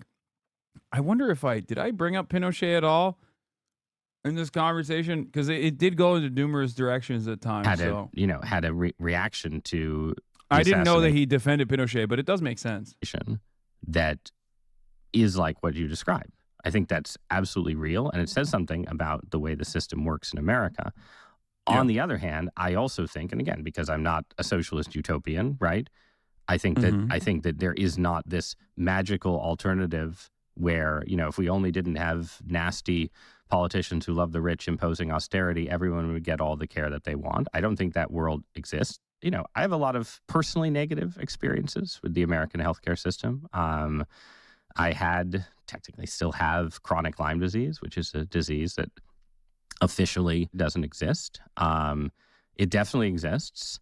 And I've known a lot of people in that world who have a very specific version of the kind of anger you're describing that's directed towards the medical establishment and how it interacts with insurance companies. And, these are people who've had their lives ruined by this illness that the system does not effectively cover or treat. But it's really important, right, as a society, that if one of my friends who had chronic Lyme disease went out and killed someone who they felt was involved in denying them treatment, and maybe was, right, that you wouldn't that it would be irresponsible for me to do a podcast and be like, man, that person looks badass. I think that would be irresponsible, even if I was appreciating something real. And that's where I think it's not you saying it's really interesting how people have this reaction to it is what I'm challenging or questioning. It's the extent to which, again, you're like, oh, he's an adventurer. It's the propaganda of the deed. He's not an adventurer. He's an adventurist. I think he understands what that means, by the way, because he says propaganda of the deed, so he gets it. Of course, propaganda of the deed would be a more positive association with that sort of thing, whereas adventurism is the Marxist interpretation, which is a negative association with that sort of thing. So obviously, as a fucking Harvard-educated guy, I think he knows. I think he understands that. Man, well, okay, yeah, but a society that has those adventurers is going to be in a lot of trouble pretty quick. I agree. I don't disagree with you on this. I think it's a reflection of the very social fabric that keeps us together and keeps us stable. According to Ross, the proper course of action to respond to Luigi Mangione is to keep watching it happen and do absolutely nothing other than look at each instance of violence and go, that's bad, that's bad, that's bad, that's bad, in perpetuity. You, on the other hand, can go, maybe we can put an end to it, perhaps. Yeah. I mean, it's the same with, like, fucking gun violence. It's the same with gun violence. Like, I feel like I lost my mind a long time ago. Constantly trying to understand, like, constantly trying to make sense of the senseless violence that exists in America. Okay? Where I was just like, what are we doing? Like, this is insane. Please, some sensible legislation, please. Can we have some sensible legislation, please? Nope. Nope. It just doesn't make any sense. In real time. America is a very violent country, right? But we have systematized this violence and we have normalized it. And inevitably that violence has also come back to the domestic front where there's unlimited bloodshed happening at schools. I mean, Charlie Kirk's assassination was the 46th school shooting, technically, a shooting that happened at a school. And then the 47th happened only an hour later in Colorado. And our reflection on these sorts of events is that because it's so normalized, because the system must continue, because there are numerous different interests at play here, specifically gun manufacturers, for example, a very important part of our domestic manufacturing industry. America is an extreme and a big part of American culture. America is an extremely libertarian, personal liberties devoted society in ways that have right-wing connotations, like lots of gun ownership, and left-wing connotations too. But yes, go on. Certainly. And what I'm trying to say is that in the absence of any sort of significant initiative to claw back some of that, to have some kind of reasonable policy that will say, all right, guys, like, we all like guns. I like guns. I like shooting guns, right? I do not have any sort of gun culture in my development.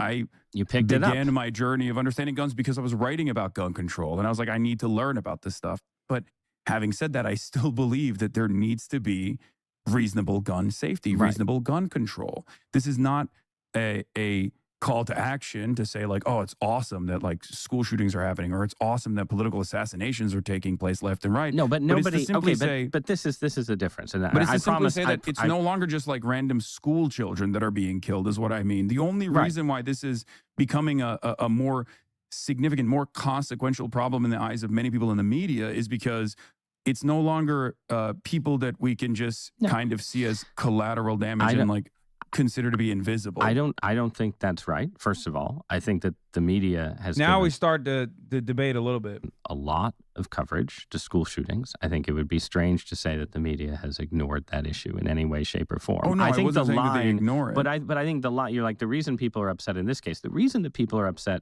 in this particular case, right, is that when school shootings happen, right, there is, except in very online communities, there is not valorization of the school shooters. Nobody calls a school shooter an adventurer, right? And the people, obviously we don't want to live in a world with school shootings, but we especially don't want to live in a world where it seems like people who are sort of in the public scrum, like you, right, are sort of appreciating violence. Like if I'm pro-life. I think abortion is a form of murder.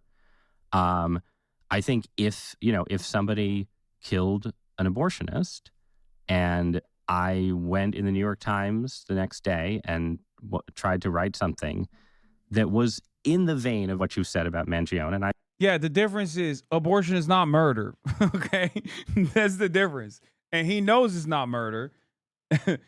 Whereas someone who is dying from a disease that they could prevent, but because it's paywalled, that is seen as actual fucking murder. Having said that, there are plenty of fucking right-wing commentators who have unironically advocated to directly murder doctors. The most famous example of this, of course, is Bill fucking O'Reilly, which I did bring up. I don't know if they actually is in the cut here. I said Bill O'Reilly quite literally did that with a doctor, Dr. Tiller. He called him Tiller, the baby killer. And then one of his fans went to the church that he was at and shot and killed him. I concede writing and talking are different, right? But if I'd done that, it wouldn't be published and I might be fired. Not as a violation of my free speech rights, but because I would be crossing a line of, again, not endorsement, but even just appreciation. Like the appreciation of the violent act, I think there's a taboo around that for a reason, and you like pushing at that taboo. I just think that's what you like to do. I don't, it's not something that I like to do necessarily, but I want to examine the contradictions of even what you just said, right? You say abortion is murder. I obviously don't agree with that. I'm pro-choice. I think it's a matter of bodily autonomy, and the government shouldn't interfere in this between a medical professional and a woman. Having said that, you get to argue about women's bodily autonomy being potentially removed by making the argument through the systematized version of violence. Because I think, as you would probably also recognize, abortion restrictions have come down in numerous states since the decision of Roe v. Wade was overturned. And in the process, women have found themselves in this unique predicament where they can't even get their ectopic pregnancies dealt with because their medical professionals are worried about potential prosecution. This has led to a lot of pain and a lot of torment, and maybe even in some instances, death.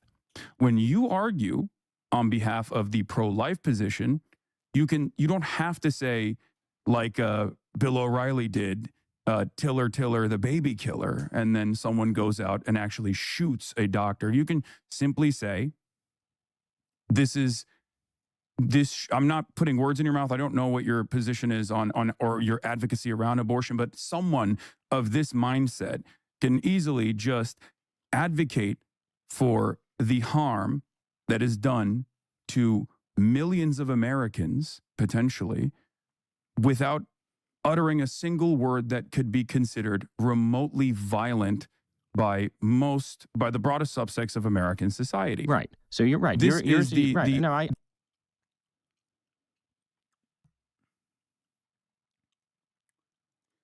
That is the reason why I wanted to have this conversation. The asymmetry that exists with the ways in which the right get to dominate the narrative, dominate violent rhetoric, and say violent shit with regular fucking frequency. Charlie Kirk was a great example of this.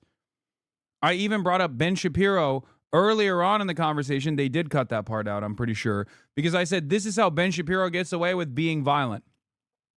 He never says go out and kill black people. He says, in a system where there is disproportionate targeting of black people in the hands of the police, where the state has a monopoly on violence, he says, I want more targeting. I want more police targeting in black communities because they're poor and because they're violent communities that need to be targeted.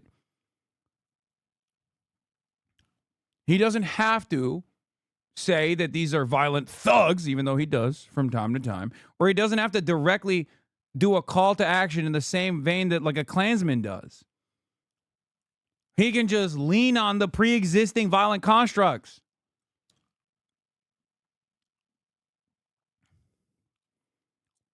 That's what I said about Ben Shapiro in this conversation. I don't know if they kept it, because that was the main point that I was trying to put forward. That is my main proposition. My argument is right-wingers, of course, can sit around and say, I abhor political violence, while they demand a metric ton of it. They demand it every day. And when people respond to that now and say, that's fascist, because that is the most like understandable, like most understood form of serialized, systematized violence is fascism, right? It's the type of violent systems that we here in America, luckily, right now, we're still anti-fascist somewhat, look at and say, that's violent. Okay, we look at that and we say, that's violent, that's fascist. And Republicans now want to make it illegal to even say that. And when Ross Douthat comes after people like myself, he's actually leaning into that censorship agenda as well. This is the uneven dynamic is what I'm trying to explain. I understand your argument, but your strategy for your argument is that effectively advocacy for policies that cause harm, economic harm or physical harm, could itself in this case, right? But we were talking about economic harm earlier, so both but apply, economic harm right? Also leads to physical harm as well. But that constitutes a form of, could be argued to constitute a form of incitement, right? Yes, that's precisely what you're saying. Right? Yeah, and that's actually the argument with policing, right? But so policing is a necessary institution. But then why people can just point to it and demand more of it? But that in that demand, they're technically demanding more of the unreasonable outcomes and the unjustifiable outcomes of policing that lead to, for example, the death of George Floyd, right? Right, or numerous other cases. But this analogy is itself part of why people think you are normalizing the things that are taboo, which again would include right-wing forms of violence. But if your theory is all of these things are incitement, if you support... He's about to say you're a hypocrite, but he doesn't understand you have your own moral compass. Yeah, I mean, I think he's like gearing up to be like, well, that's what you do. Like, you're saying that, right-wingers are doing this. That's what you do. And I'm saying, yeah, my job is to describe that is wrong. That's what I'm doing. That's why I think it was important that I laid out initially that like politics is about the distribution of resources and power. And one of the key components of the distribution of power is the distribution of violence. Like who gets to do it, who gets to be on the receiving end of violence. So like in that sense, it is a constant. Yikes, this dude.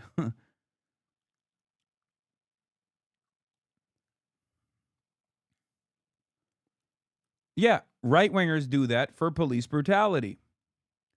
I say it is unacceptable. Those systems of violence are unacceptable. And one of the undesirable yet inevitable outcomes of such a violent structure is going to be violent resistance. Sometimes that violent resistance is going to be just. Sometimes that violent resistance is going to be unjust. But the very fact that it's not always just in terms of retaliatory violence is the reason why we must solve these issues at the legislative level. That's it. Or at least deal with it in a more organized fashion, in a more directional fashion. That's my argument. Putting more people in jail, that's incitement. If you support, border security, that's incitement. It's incitement all the way. Political violence does not protect the country, protect the speech in the country that you live. What? First of all, the fuck are you talking about? Political violence is a vague term. If you're talking about like actual like killing people, yeah, that's illegal.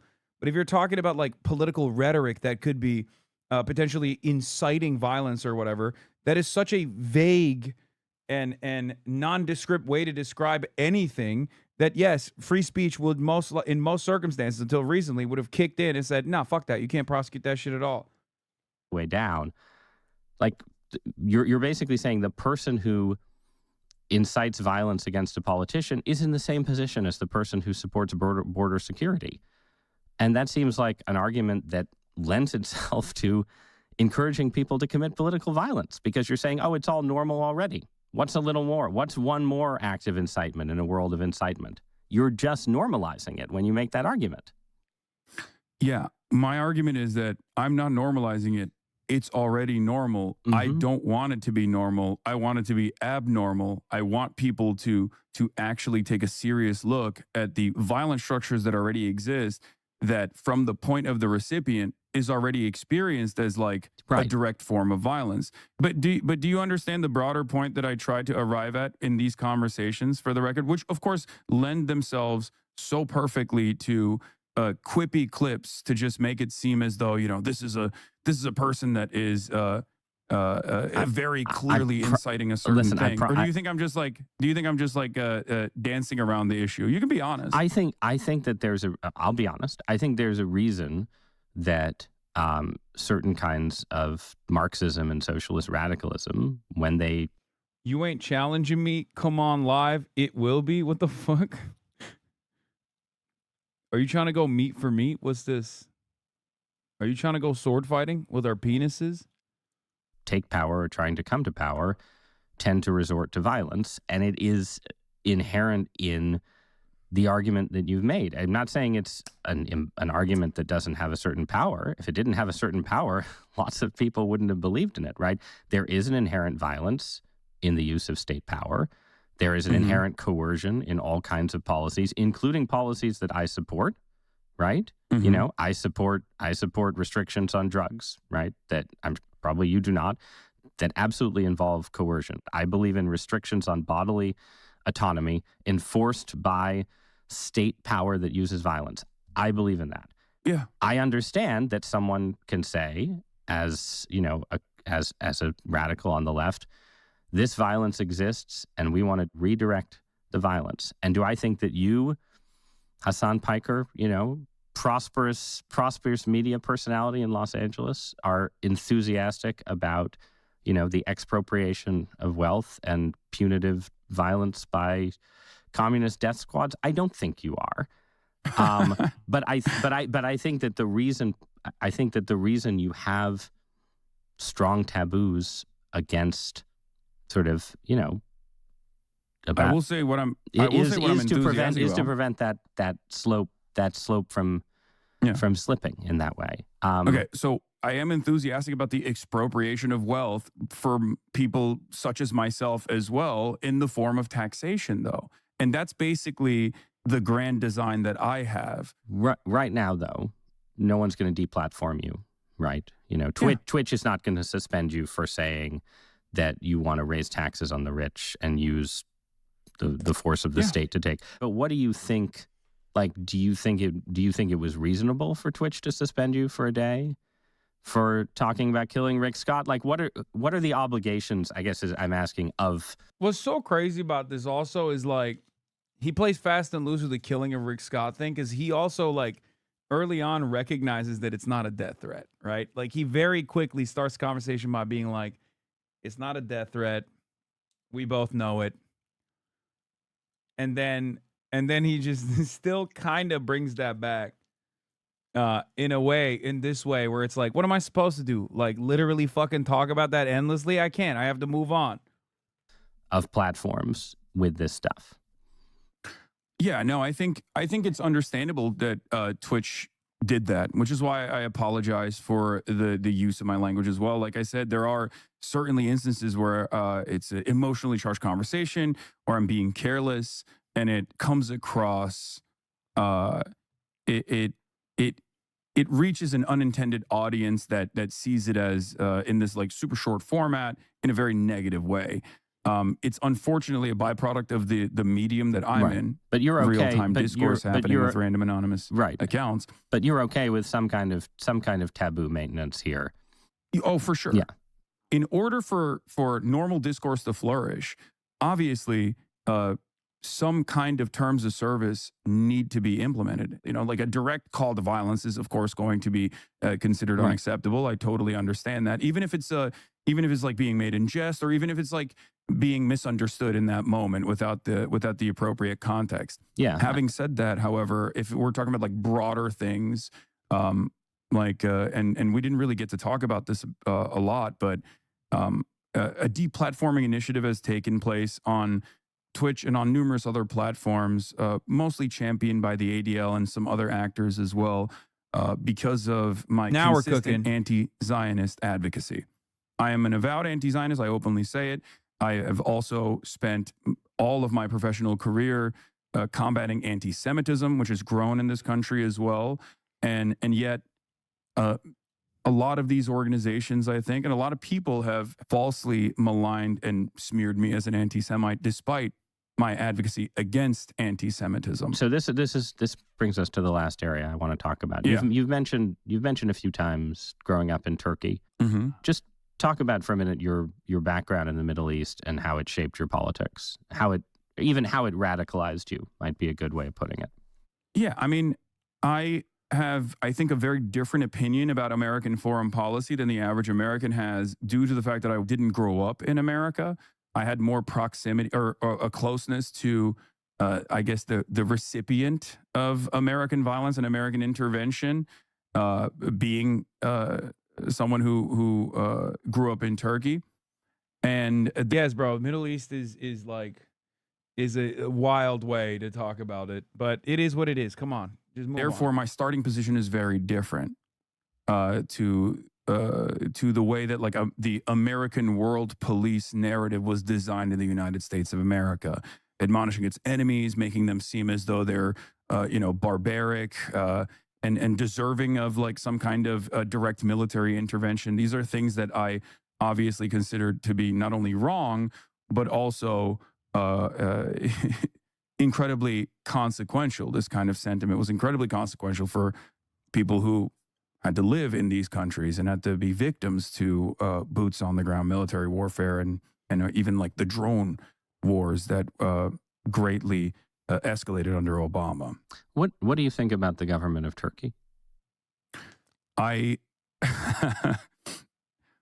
am not a fan of the government of Turkey, and I've written extensively about my criticisms of the government of Turkey, and that's part of the reason why I can't really go back to Turkey, even though my whole family lives there, out of fear that I might be jailed.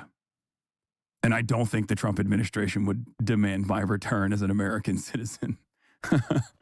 I'm curious how you think about how left-wing politics and Middle Eastern culture and Islamic politics fit together. And I understand you're not a Muslim. You don't consider yourself a Muslim and so on, I mean, right? but you say I'm a Muslim you're culturally because, right. You're I'm culturally Muslim in the same way like Muslim. many secular Jews are Jewish, or many American Protestants say that they're Christian, but they're not really. Right. So I'm going to ask you for a take, and based on that background, because I'm really interested in the ways that sort of he's going to say Islamogoshism.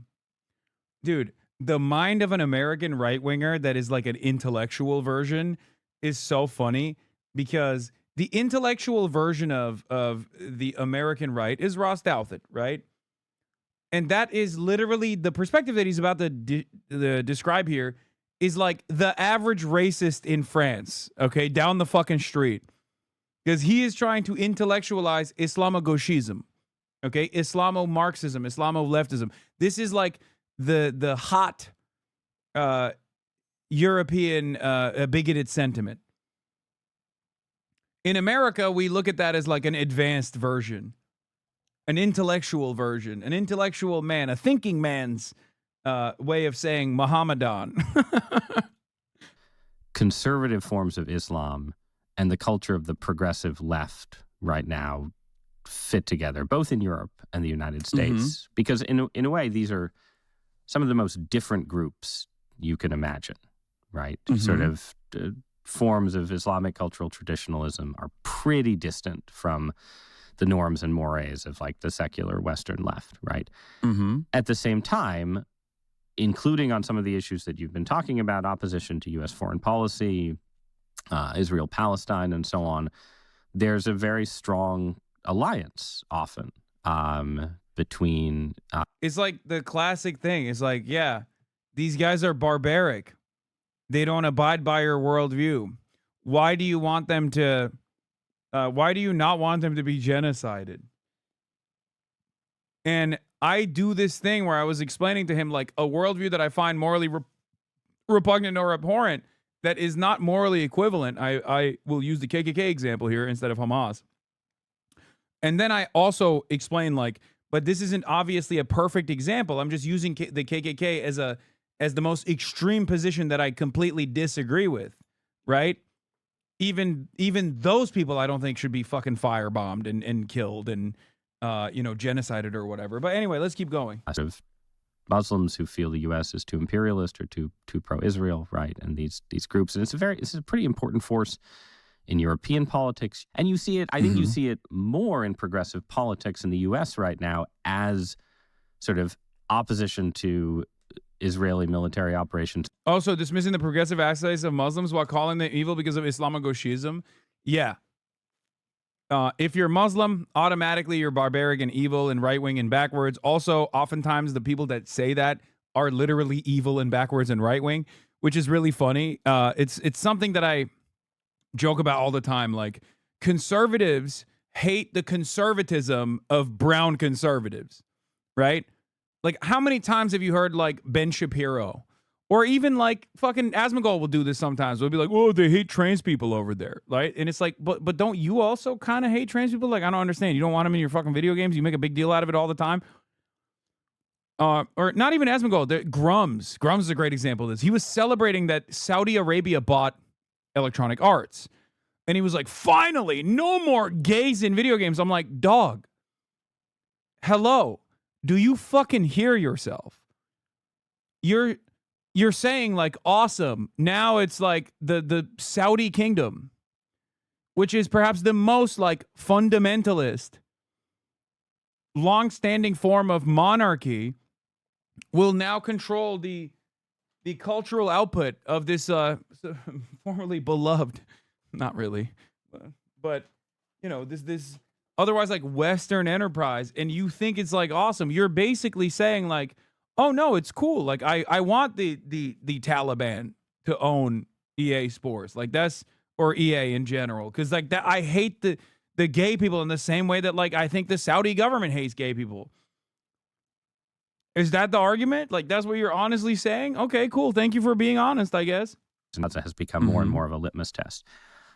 Which, by the way, no one is going to fucking... Saudi Arabia is not going to make...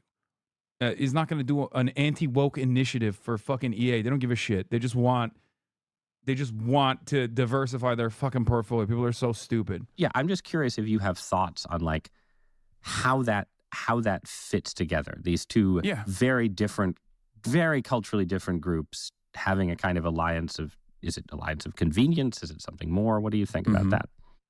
Super easy to explain. I disagree vehemently with the Klan. I don't want Arkansas to be firebombed into oblivion. I don't want the children of Klans members to be killed at their schools. I don't want the hospitals that Klans members go to be bombed as well. And I'm not even making an equivocation between the Klan and, for example, Hamas, which I consider to be a resistance group. They have a emancipatory movement, ultimately. I don't agree with their internal politics, their domestic affairs. I don't agree with a lot of the things that they represent or a lot of the things that they say. But these are utterly inconsequential in the grand scheme of things, in the overarching hierarchy, where the number one most consequential wrong that's taking place is not only 78 plus years of brutal occupation and apartheid, but then also the ongoing genocide for the past 2 years. I feel like that is far more important to address than any number of different like civil liberty initiatives that Muslim countries could engage in. And I think a lot of people see it that way as well, where they're just like, I don't think this should be happening. I don't think that this violence should be happening. And we need to solve that first and foremost. It's not necessarily that leftists in the West are like firm and committed believers in, I don't know, whatever kind of like stereotype version of Islamic fundamentalism. No, I don't. I don't think they are that at all. People present.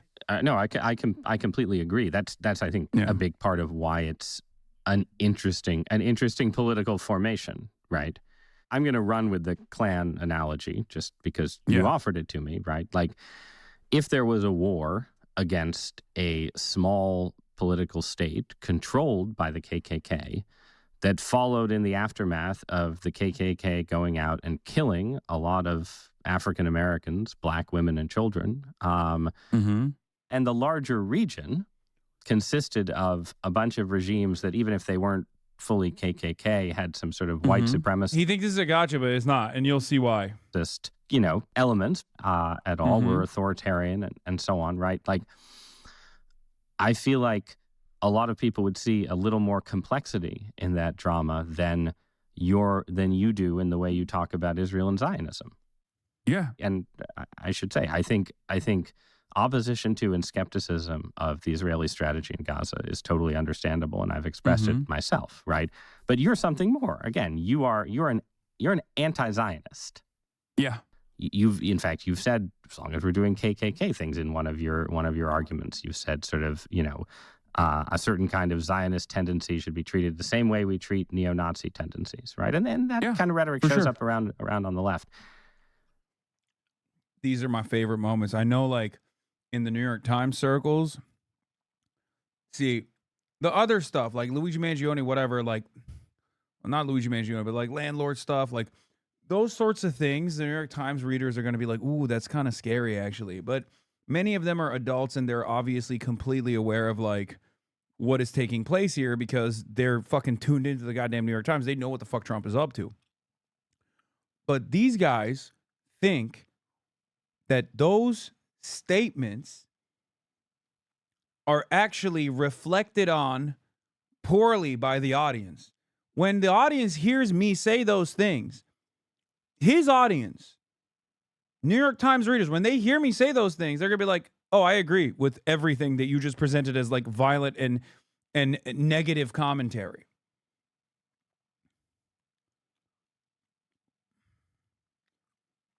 Because the reality of the matter is, when he tries to present this as like, well, Zionists should be treated like the KKK, it's like, yeah, I agree. Because they are. TVP 43, thank you for the 50 get the subs, by the way. 50 bomb. Yeah. Isn't there something a little bit strange from a left-wing perspective about that kind of focus on the crimes of one country? Yeah, he was doing the why do you care so much about the Jewish state? God. I got to actually do like a full-blown debate with someone on Israel, because honestly, uh, I think like I've dealt with all of this so many times that it's just like I really want to do it. Maybe Ben Shapiro. It could happen. Maybe in the month of January, it could happen. That you've just yourself analogized to the KKK? So, great question. The reason why I made certain to mention that I find the Klan's political opinions to be repugnant, but I still would not advocate to firebomb them, but then also made a distinction between Hamas as an emancipatory movement that has evolved over the years to fight back in ways that I might even personally find to be inappropriate or morally repugnant. Ultimately, one or the other. There is more inappropriate or more morally repugnant. I think that as someone who believes in human rights, I think like targeting civilians is the major reason why I criticize Israel. It would be very hypocritical if I considered targeting civilians to be appropriate if it was done during an emancipatory struggle. Having said that, I do have the same understanding or the same the same conceptualization of that kind of resistance as I do with the ANC or as I do with the IRA. Or even with the abolition of slavery in this country, right? The reason why I don't think it's an apt analogy to compare the KKK to Hamas beyond like disagreements and enforcement is because the Klan has not been dominated, or the Klan itself has not existed under a brutal structure of like black supremacy that wiped them out. This is the reason why I don't think the comparison is apt in that regard, because I do agree with Palestinian liberation as a concept, whereas I would liken the Klan's operations or their worldview to the same kind of ethno-religious supremacy that is baked into Zionism as well, and the exterminationist policies, I think, that also exist within Zionism as well. So the Klan is a closer analogy when it formalizes and it turns into a system of violence to what Israel is doing. This is why I'm also not shy about making comparisons to even Nazi Germany, which a lot of people, I think, maybe a couple of years ago, even myself, would shy away from doing. Yeah, I mean, I think those comparisons are not really persuasive at all if you actually read about the things that the Nazis. I have.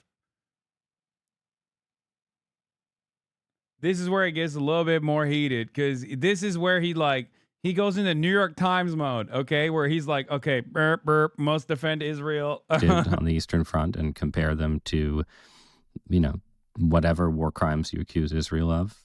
Those comparisons seem pretty faulty to me. And they seem faulty in a way that, again, I think yields a kind of unique scapegoating of the Zionist state within the wider range of... There's fundamentally no difference to a Klan cross burning in a black family's yard versus settlers spray painting Jewish star on a Palestinian home. Straight the fuck up. Of course. And that's just the settler violence, which is, again, backed by the state in the same way that the Klan was backed by the state as well, or at least the state was turning a blind eye to. I would go so far as to say that, no, actually, it's a great comparison, but we're not even talking about, when we're talking about fucking Gaza, obviously, then the comparison goes away from the Klan to Nazi Germany. Anyway, let's see what he had. He said, accuse Israel of war crimes. Middle Eastern states especially, right? So Mm-hmm. it's, if you look at the history of the Middle East over the last 80 years, most of the crimes that you're accusing the Israeli government of committing if you look at the history of Iraq, if you look at what happened to the Jews in Arab countries after 1947 and 1948, Mm-hmm. if you're looking for, ruthless oppression, you can look next door to Egypt, right? Like, it seems like there are many, many potential targets of a leftist utopian form of moral outrage. God, I've heard this so many times. And I wish this entire thing was about Israel, dude. I could talk about that for fucking hours. Also, this was like, I think we talked for 2 hours. And this is an hour long, so hour and 14, so. Right now, Israel is conducting a brutal war And so I'm not So saying you I'm not. still don't consider what Israel's doing to be genocide? I agree. I agree with you that like right now it would be weird for you to go on your stream and say, let's not talk about Gaza. Let's talk about how the corruption of the Saudi monarchy. I agree with that. At the same, which by the way, I do talk about the Saudi monarchy quite a bit, or numerous other collaborative states. Far before even the Abraham Accords were implemented. But you wouldn't describe yourself, right, as I don't know what the right term is, but you wouldn't say like it's wrong for Saudi Arabia to exist because it was, founded in some acts of violence, right? But can I elaborate on that? Yeah. I would say that it is utterly inappropriate and wrong if there were exclusionary practices, and some of this does exist in the Muslim states that we're talking about, where there was no allowance for example, Jews to come and live in these countries, right? And as a matter of fact, this is like recent. So yeah, he still doesn't call it a genocide, even after the UN called it a genocide. I'm pretty sure, speaking as a Christian, that there are some pretty exclusivist rules in more than a few Middle Eastern countries, right? So absolutely, and I see that as a byproduct of the rampant destabilization that has existed in this resource-rich region.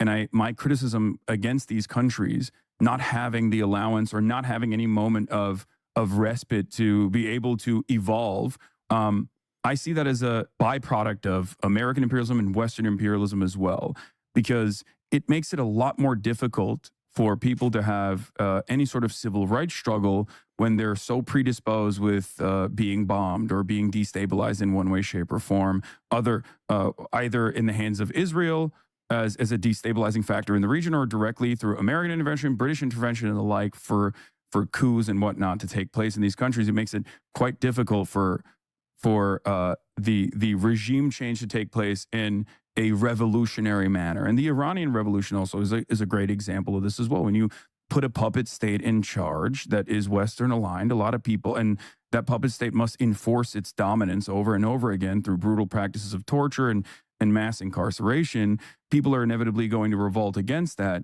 And what I have seen in my experience as someone growing up in Turkey, more often than not, the people that actually find themselves the most earnest anti-Western figures, the people that these resentful populations can unite behind, oftentimes actually wear fundamentalism as a way to show how anti-Western they are. And this is the reason why some of these like despotic regimes actually end up taking power. But you wouldn't extend, it seems to me like you wouldn't extend that kind of structural argument and narrative to the Israelis, right? You're like, well, to a certain degree, I do, but Israel's the colonial power in this situation. So yes, there's a difference between victims of settler colonialism versus those who are doing settler colonialism. And there's certainly a difference between people who have experienced colonialism or war and the destabilizing nature of war itself,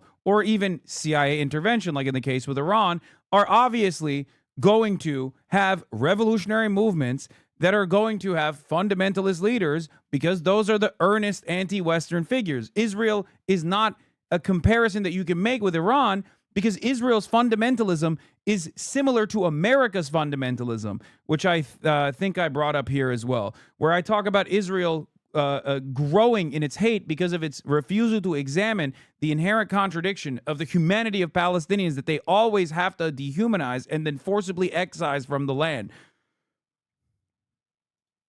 There's so much. There's Western imperialism. There's war. There's violence. This is how the Middle East, ends up with dictators and theocrats. Okay, the state of Israel has been surrounded by countries that deny its right to exist, have invaded it repeatedly, and Israel was too busy killing Palestinians to have a civil rights evolution to respect Palestinians. I know, that's fucking nuts. I don't think, and yet that narrative to you does not inspire any sympathy. Cringe Lord, thank you for the 50.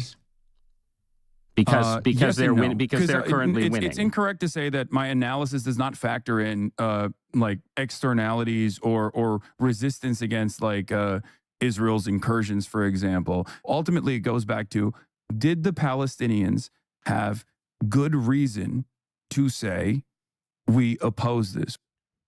What? The war wouldn't have happened if Hamas commit mass murder. Hamas or ISIS. Can you not see that? And Ben Shapiro wouldn't waste his time on you knowing you're brainwashed to think Palestine are the divine. Well, I mentioned Ben Shapiro on purpose because he is going to waste his time on me. Exo Sophie Exo.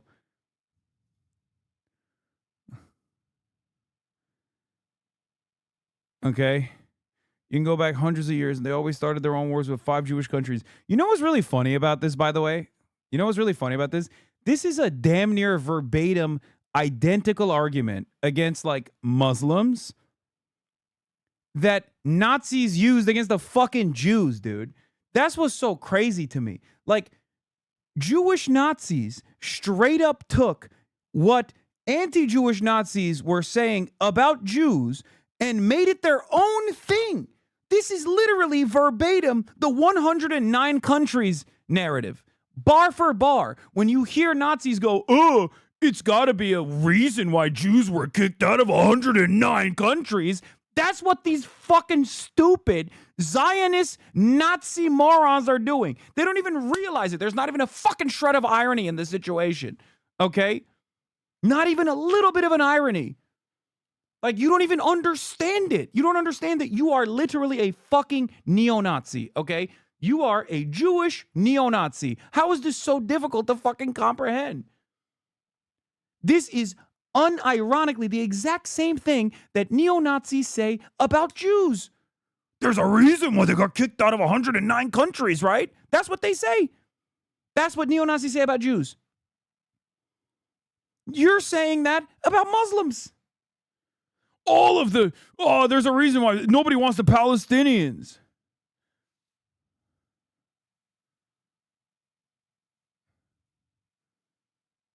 God damn. I feel like half of the people that were sitting in like Holocaust studies were taking notes to be like, this is the most scary shit I've ever heard. We got to make sure this never happens again. And then the other half was sitting there being like, well, that's pretty good. I think we can use this one. Wow, they really cooked on this one. Okay, maybe not the oven thing, but we could just use conventional munitions. Like what the fuck is this?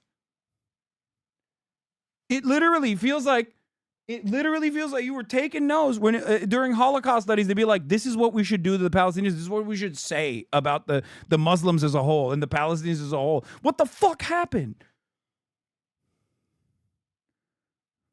Jesus Christ. They dusted off old recipes, man. What the fuck?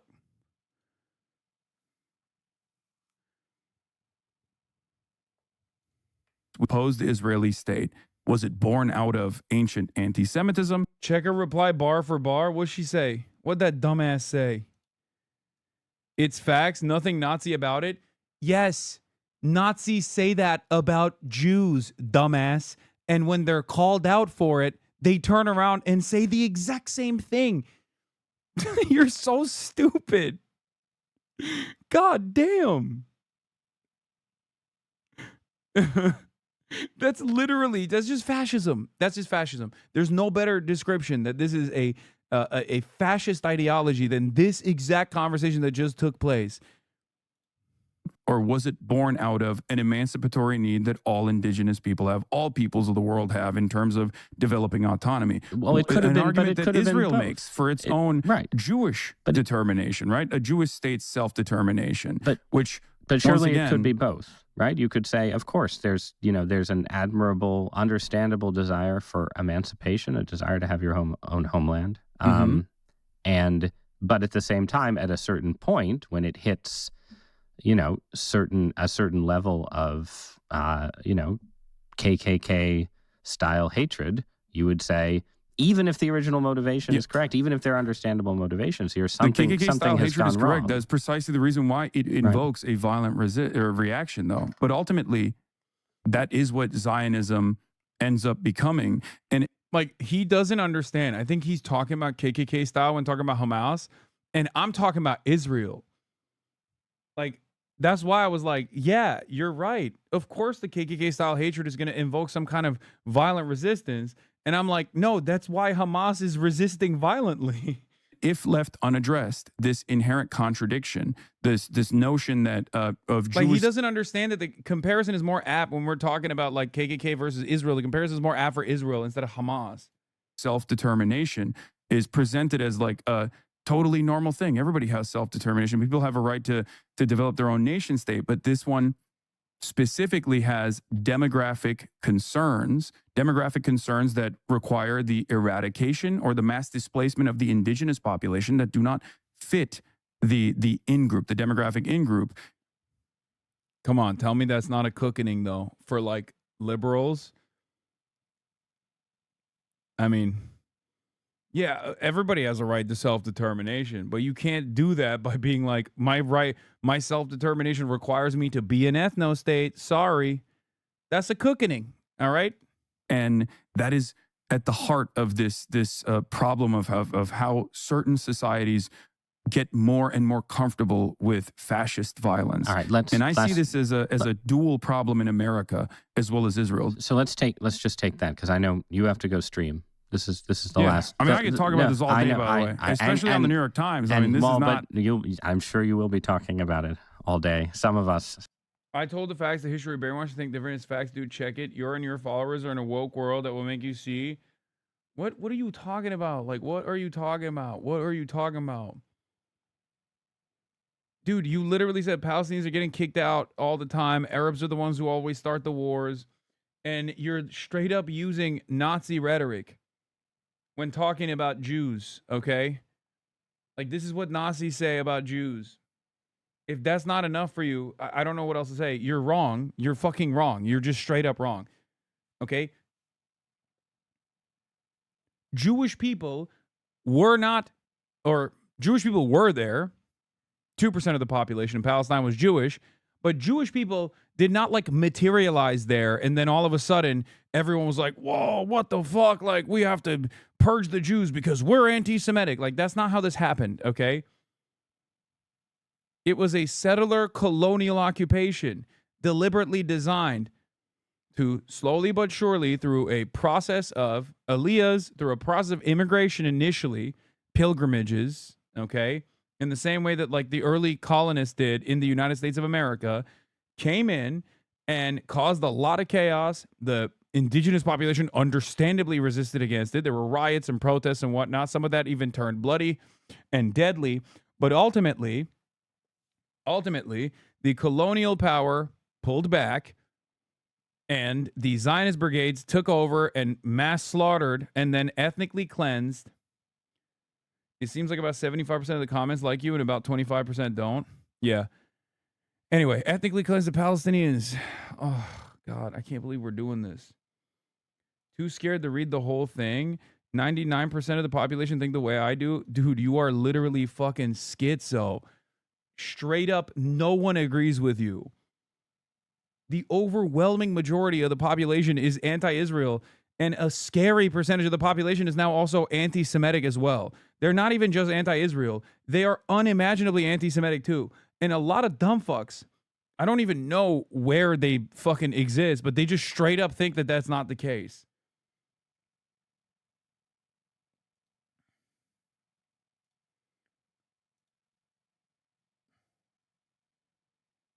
She's defo in Israel, and in that case, she's right. Yeah, the only place on the planet where that position is the majority position is Israel. That's it.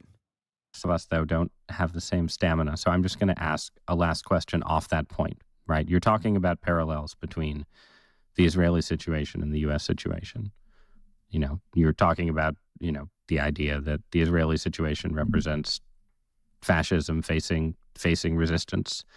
The U.S. situation, obviously, lots of people on the left consider Trump a fascist. This is a very dark narrative.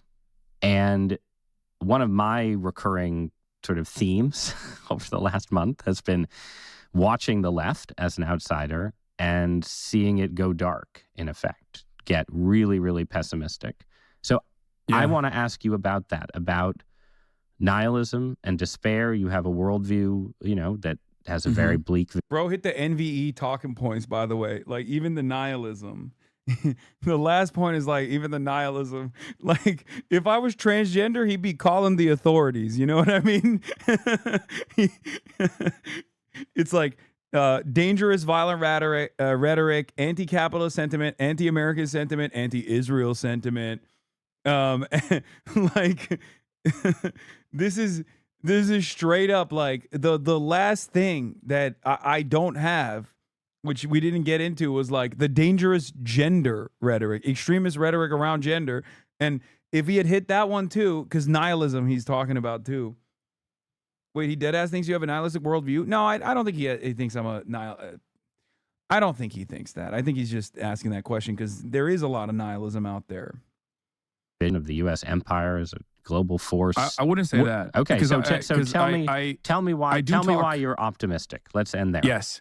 So what I constantly, and I see this as well, I think nihilism is a major problem in the increasingly alienated, increasingly isolated, permanently online generations that are born into a universe where they just have an iPad in front of them from the start, right? And that nihilism is born out of our lack of our inability to make changes, meaningful changes in the system. One example I will use is like the Black Lives Matter protests that took place. Black Lives Matter protests took place. A lot of people in the aftermath of these lockdowns were very frustrated.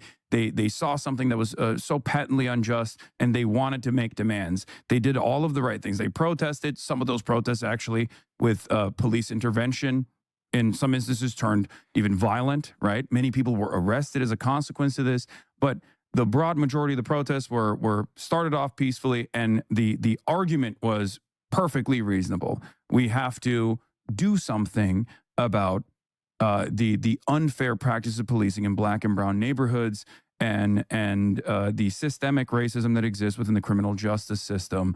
And it's an argument that I also, of course, agree with. Now, after that, they also then turned around and voted. They voted for the Democratic Party. Joe Biden won over Donald Trump. There was a period of celebration, but no change actually came. The same structures of oppression existed, and the Democrats actually presented an alternative. They spent most of their time criticizing the activist-born defund the police movement without trying to understand exactly what that meant. Basically, for the political normie, they did everything by the book. And no. Blake Neff, this Douthat Hasan Piker interview is deranged. Look, I'll just summarize it. The structural violence of equity. Yeah, that's the kind of term you hear 10 minutes before a commissar shoots you in the head. Okay, dude, keep fantasizing. Okay, producer for the Charlie Kirk show.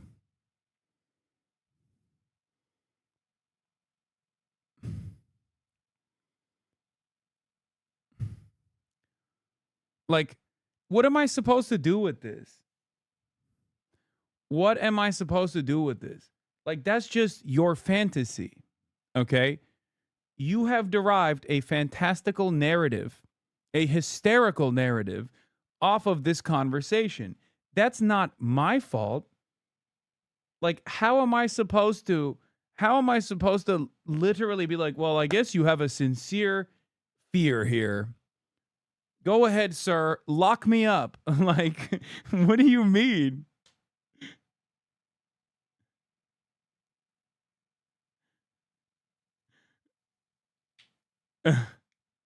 Does he still think the show's going? That's crazy. It is going.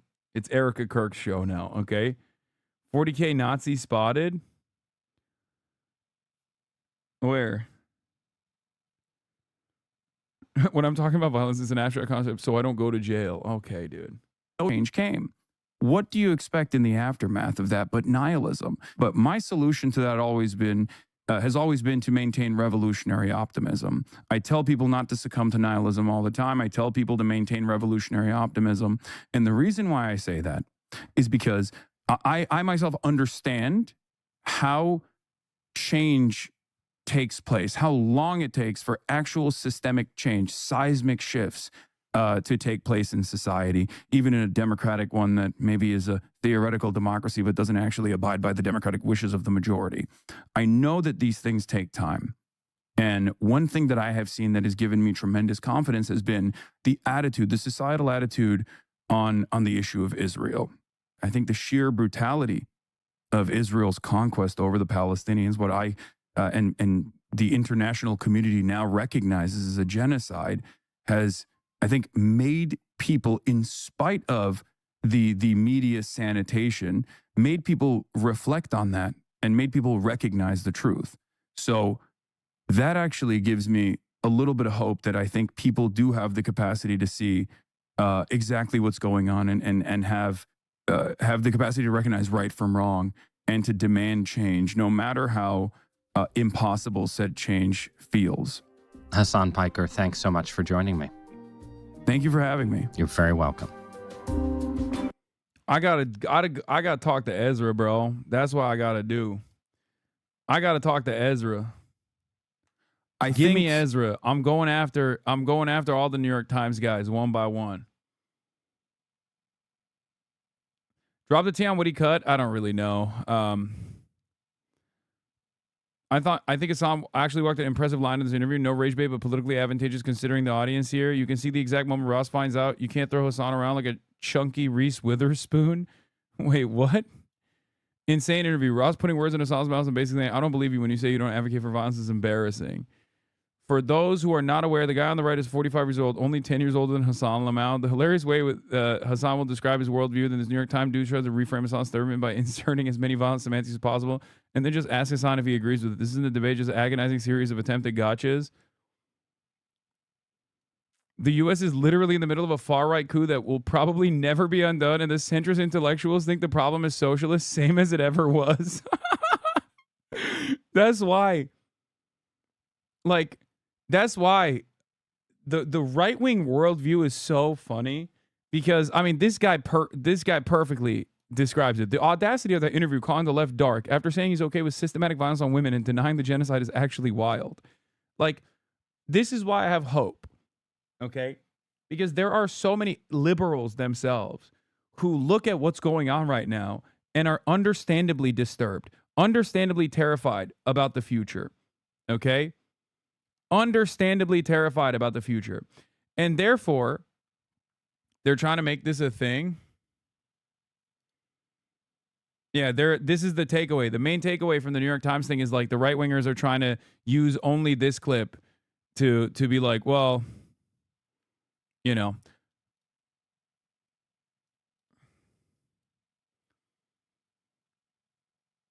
There's a lot of liberals that are being shifted by this. I hope so. But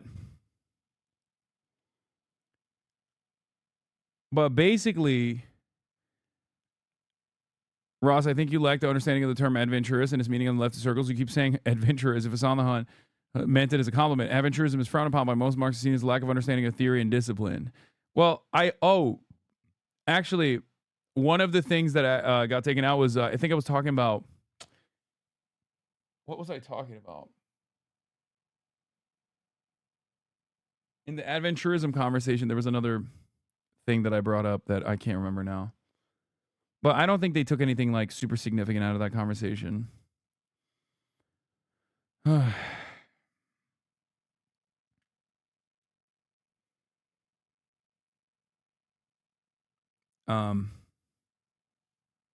yeah, there was a point about like taxation that I brought up as well. Like libertarians consider taxation to be violent.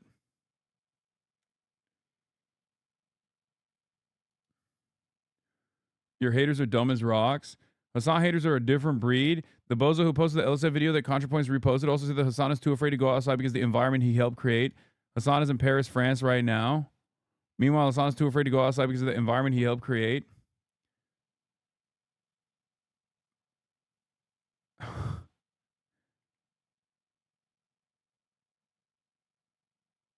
Chatter said they showed their mom and they were surprised that their mom liked you, Lamont. No, I think liberals will. I think liberals will look at that interview and not. They won't leave that interview with like a very negative approach or a negative taste in their mouth about like what I'm what I'm talking about. Let Mr. Piker run for president, please. Maybe then, once he's decisively rejected, we can find more common ground. America to mimic France. Regrettably, once a politician is elected, what the fuck? Mic drop. I want people to actually take a serious look at the violent structures that already exist from the point of the recipient is already experienced as a direct form of violence. Pike is an interesting guy, but he's pretty clearly trying to have his cake and eat it too, saying inflammatory radical things while trying to sidestep the culture these things produce by saying it was always there or some such thing seems to me to be an enormous cop-out, frankly.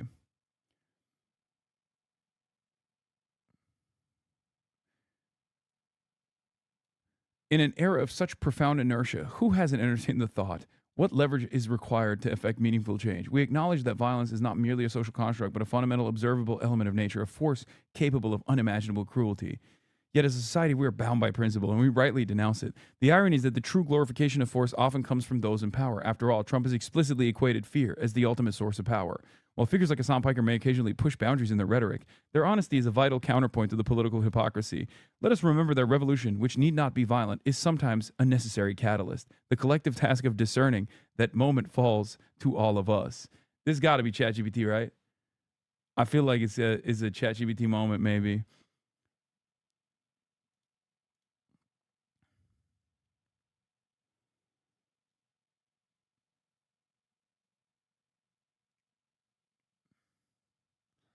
I like Parker, though. I think he has a responsibility to be more careful with his rhetoric. I think the foolishness that he occasionally exhibits sometimes with live streaming form, I'm not sure it brings out the best in anyone. Whatever his faults, I think Piker bears witness to the lack of a coherent sense of community in our society.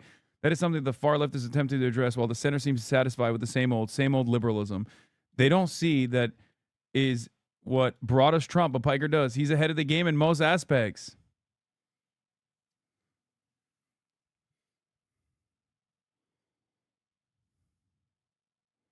Narcissistic young influencers who believe that every instantly conceived opinion is worth the attention of thousands of the products of our poor discourse platforms.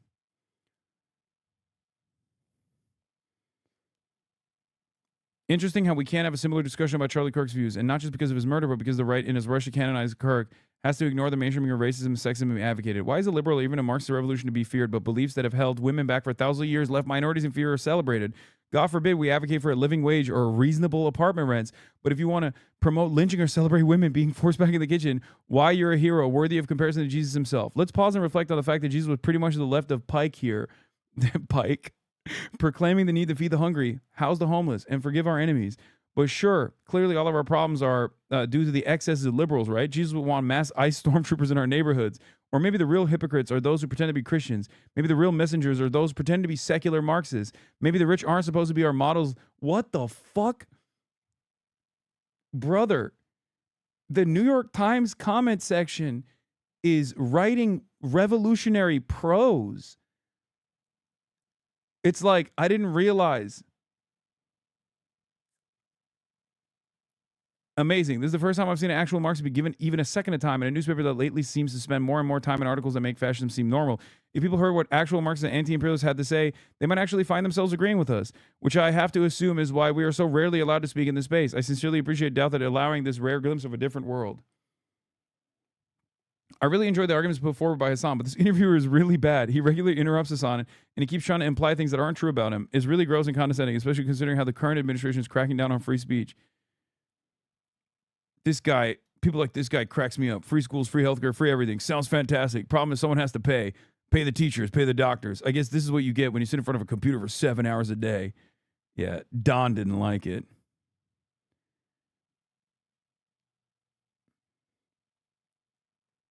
Keep this level of analysis of Charlie Kirk, Donald Trump, Pete Hegseth, J.D. Vance, Steven Crowder, Nick Fuentes, Matt Walsh, Candace Owens, Tucker Carlson, Rush Limbaugh, Jesse Waters, and Greg Gutfeld. Why does the New York Times insist on such an inflammatory title to this thoughtful and informed discussion by Hasan? The implication is that he's inciting violence when he's talking about the violence of our current system and why people are so upset. And that there is way out. The weaponization of the government and the media by the Trump administration is real and threatening. And we need 100s more Picards who clearly say individual violence is wrong and collective action is needed to move forward, move towards fairer society. What is going on? Hasan Piker speaks word salad. He appears to be making a very good living by doing so. He's just another guy on the web making a living by talking and talking and talking. That's my favorite type of guy who's like, man, this guy's a real yapper. Okay, that's all he does. It's like, okay, who the fuck do you think Ross Douthat is? That he's doing the same shit I've been doing.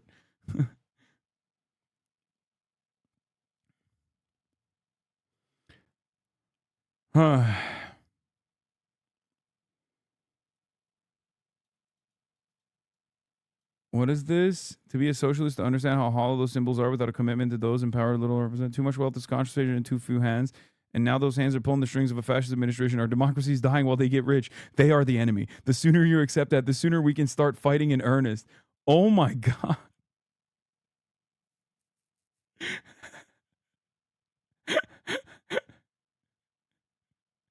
What is happening? New York Times comment section being like, we must engage in agitative propaganda in our lives in order to foment a revolutionary sentiment in the proletarian now, not tomorrow, but now. We must not wait. I am taking action immediately.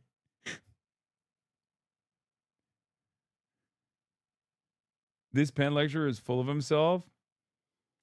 I listened to the first 20 minutes or so of Ross Douthat, stopping at the point where he becomes clear he has no understanding of politics at all. Senior lecturer in political science at Penn. And to be clear, it's not that Douthat was really tough, let alone unfair in the interview. He just lets Piker talk, and in talking, revealed that he has no understanding of politics at all. Yeah, I mean, yeah, you're going to, if you have... No. Barry Weiss to be named editor-in-chief of CBS News. So not just a boss, the boss.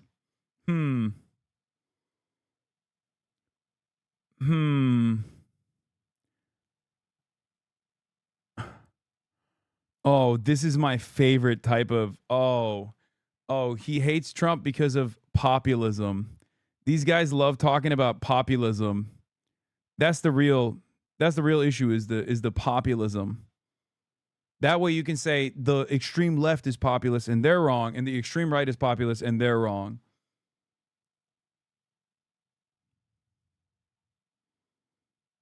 Notes from the middle ground. Exactly.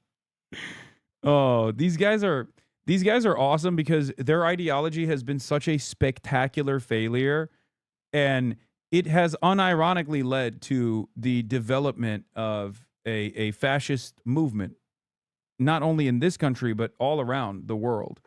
Like, these guys have created an environment for fascism to thrive in. And now they just have to sit there and still yell at the left and be like, well, the left is radical too. They're also radical too. I promise. This is what you're doing to the New York Times audience. I know exactly what this clip is. I knew it. You will be brainwashed. Me, America's son. Ha! That will be a challenge. You bet. I knew this was going to be all those in league with imperialism. The bureaucrats, the big landlord class, and the reactionary section of the intelligentsia attached to them. New York Times comment section is the vanguard, is happening. Anyway, I'm 8 hours in. It's 3:30. I am not even remotely tired, but I have to go. Okay, that's crazy that I did 8 fucking hours. Tomorrow I'll be live as well, as you know. You already know I'll be live as always.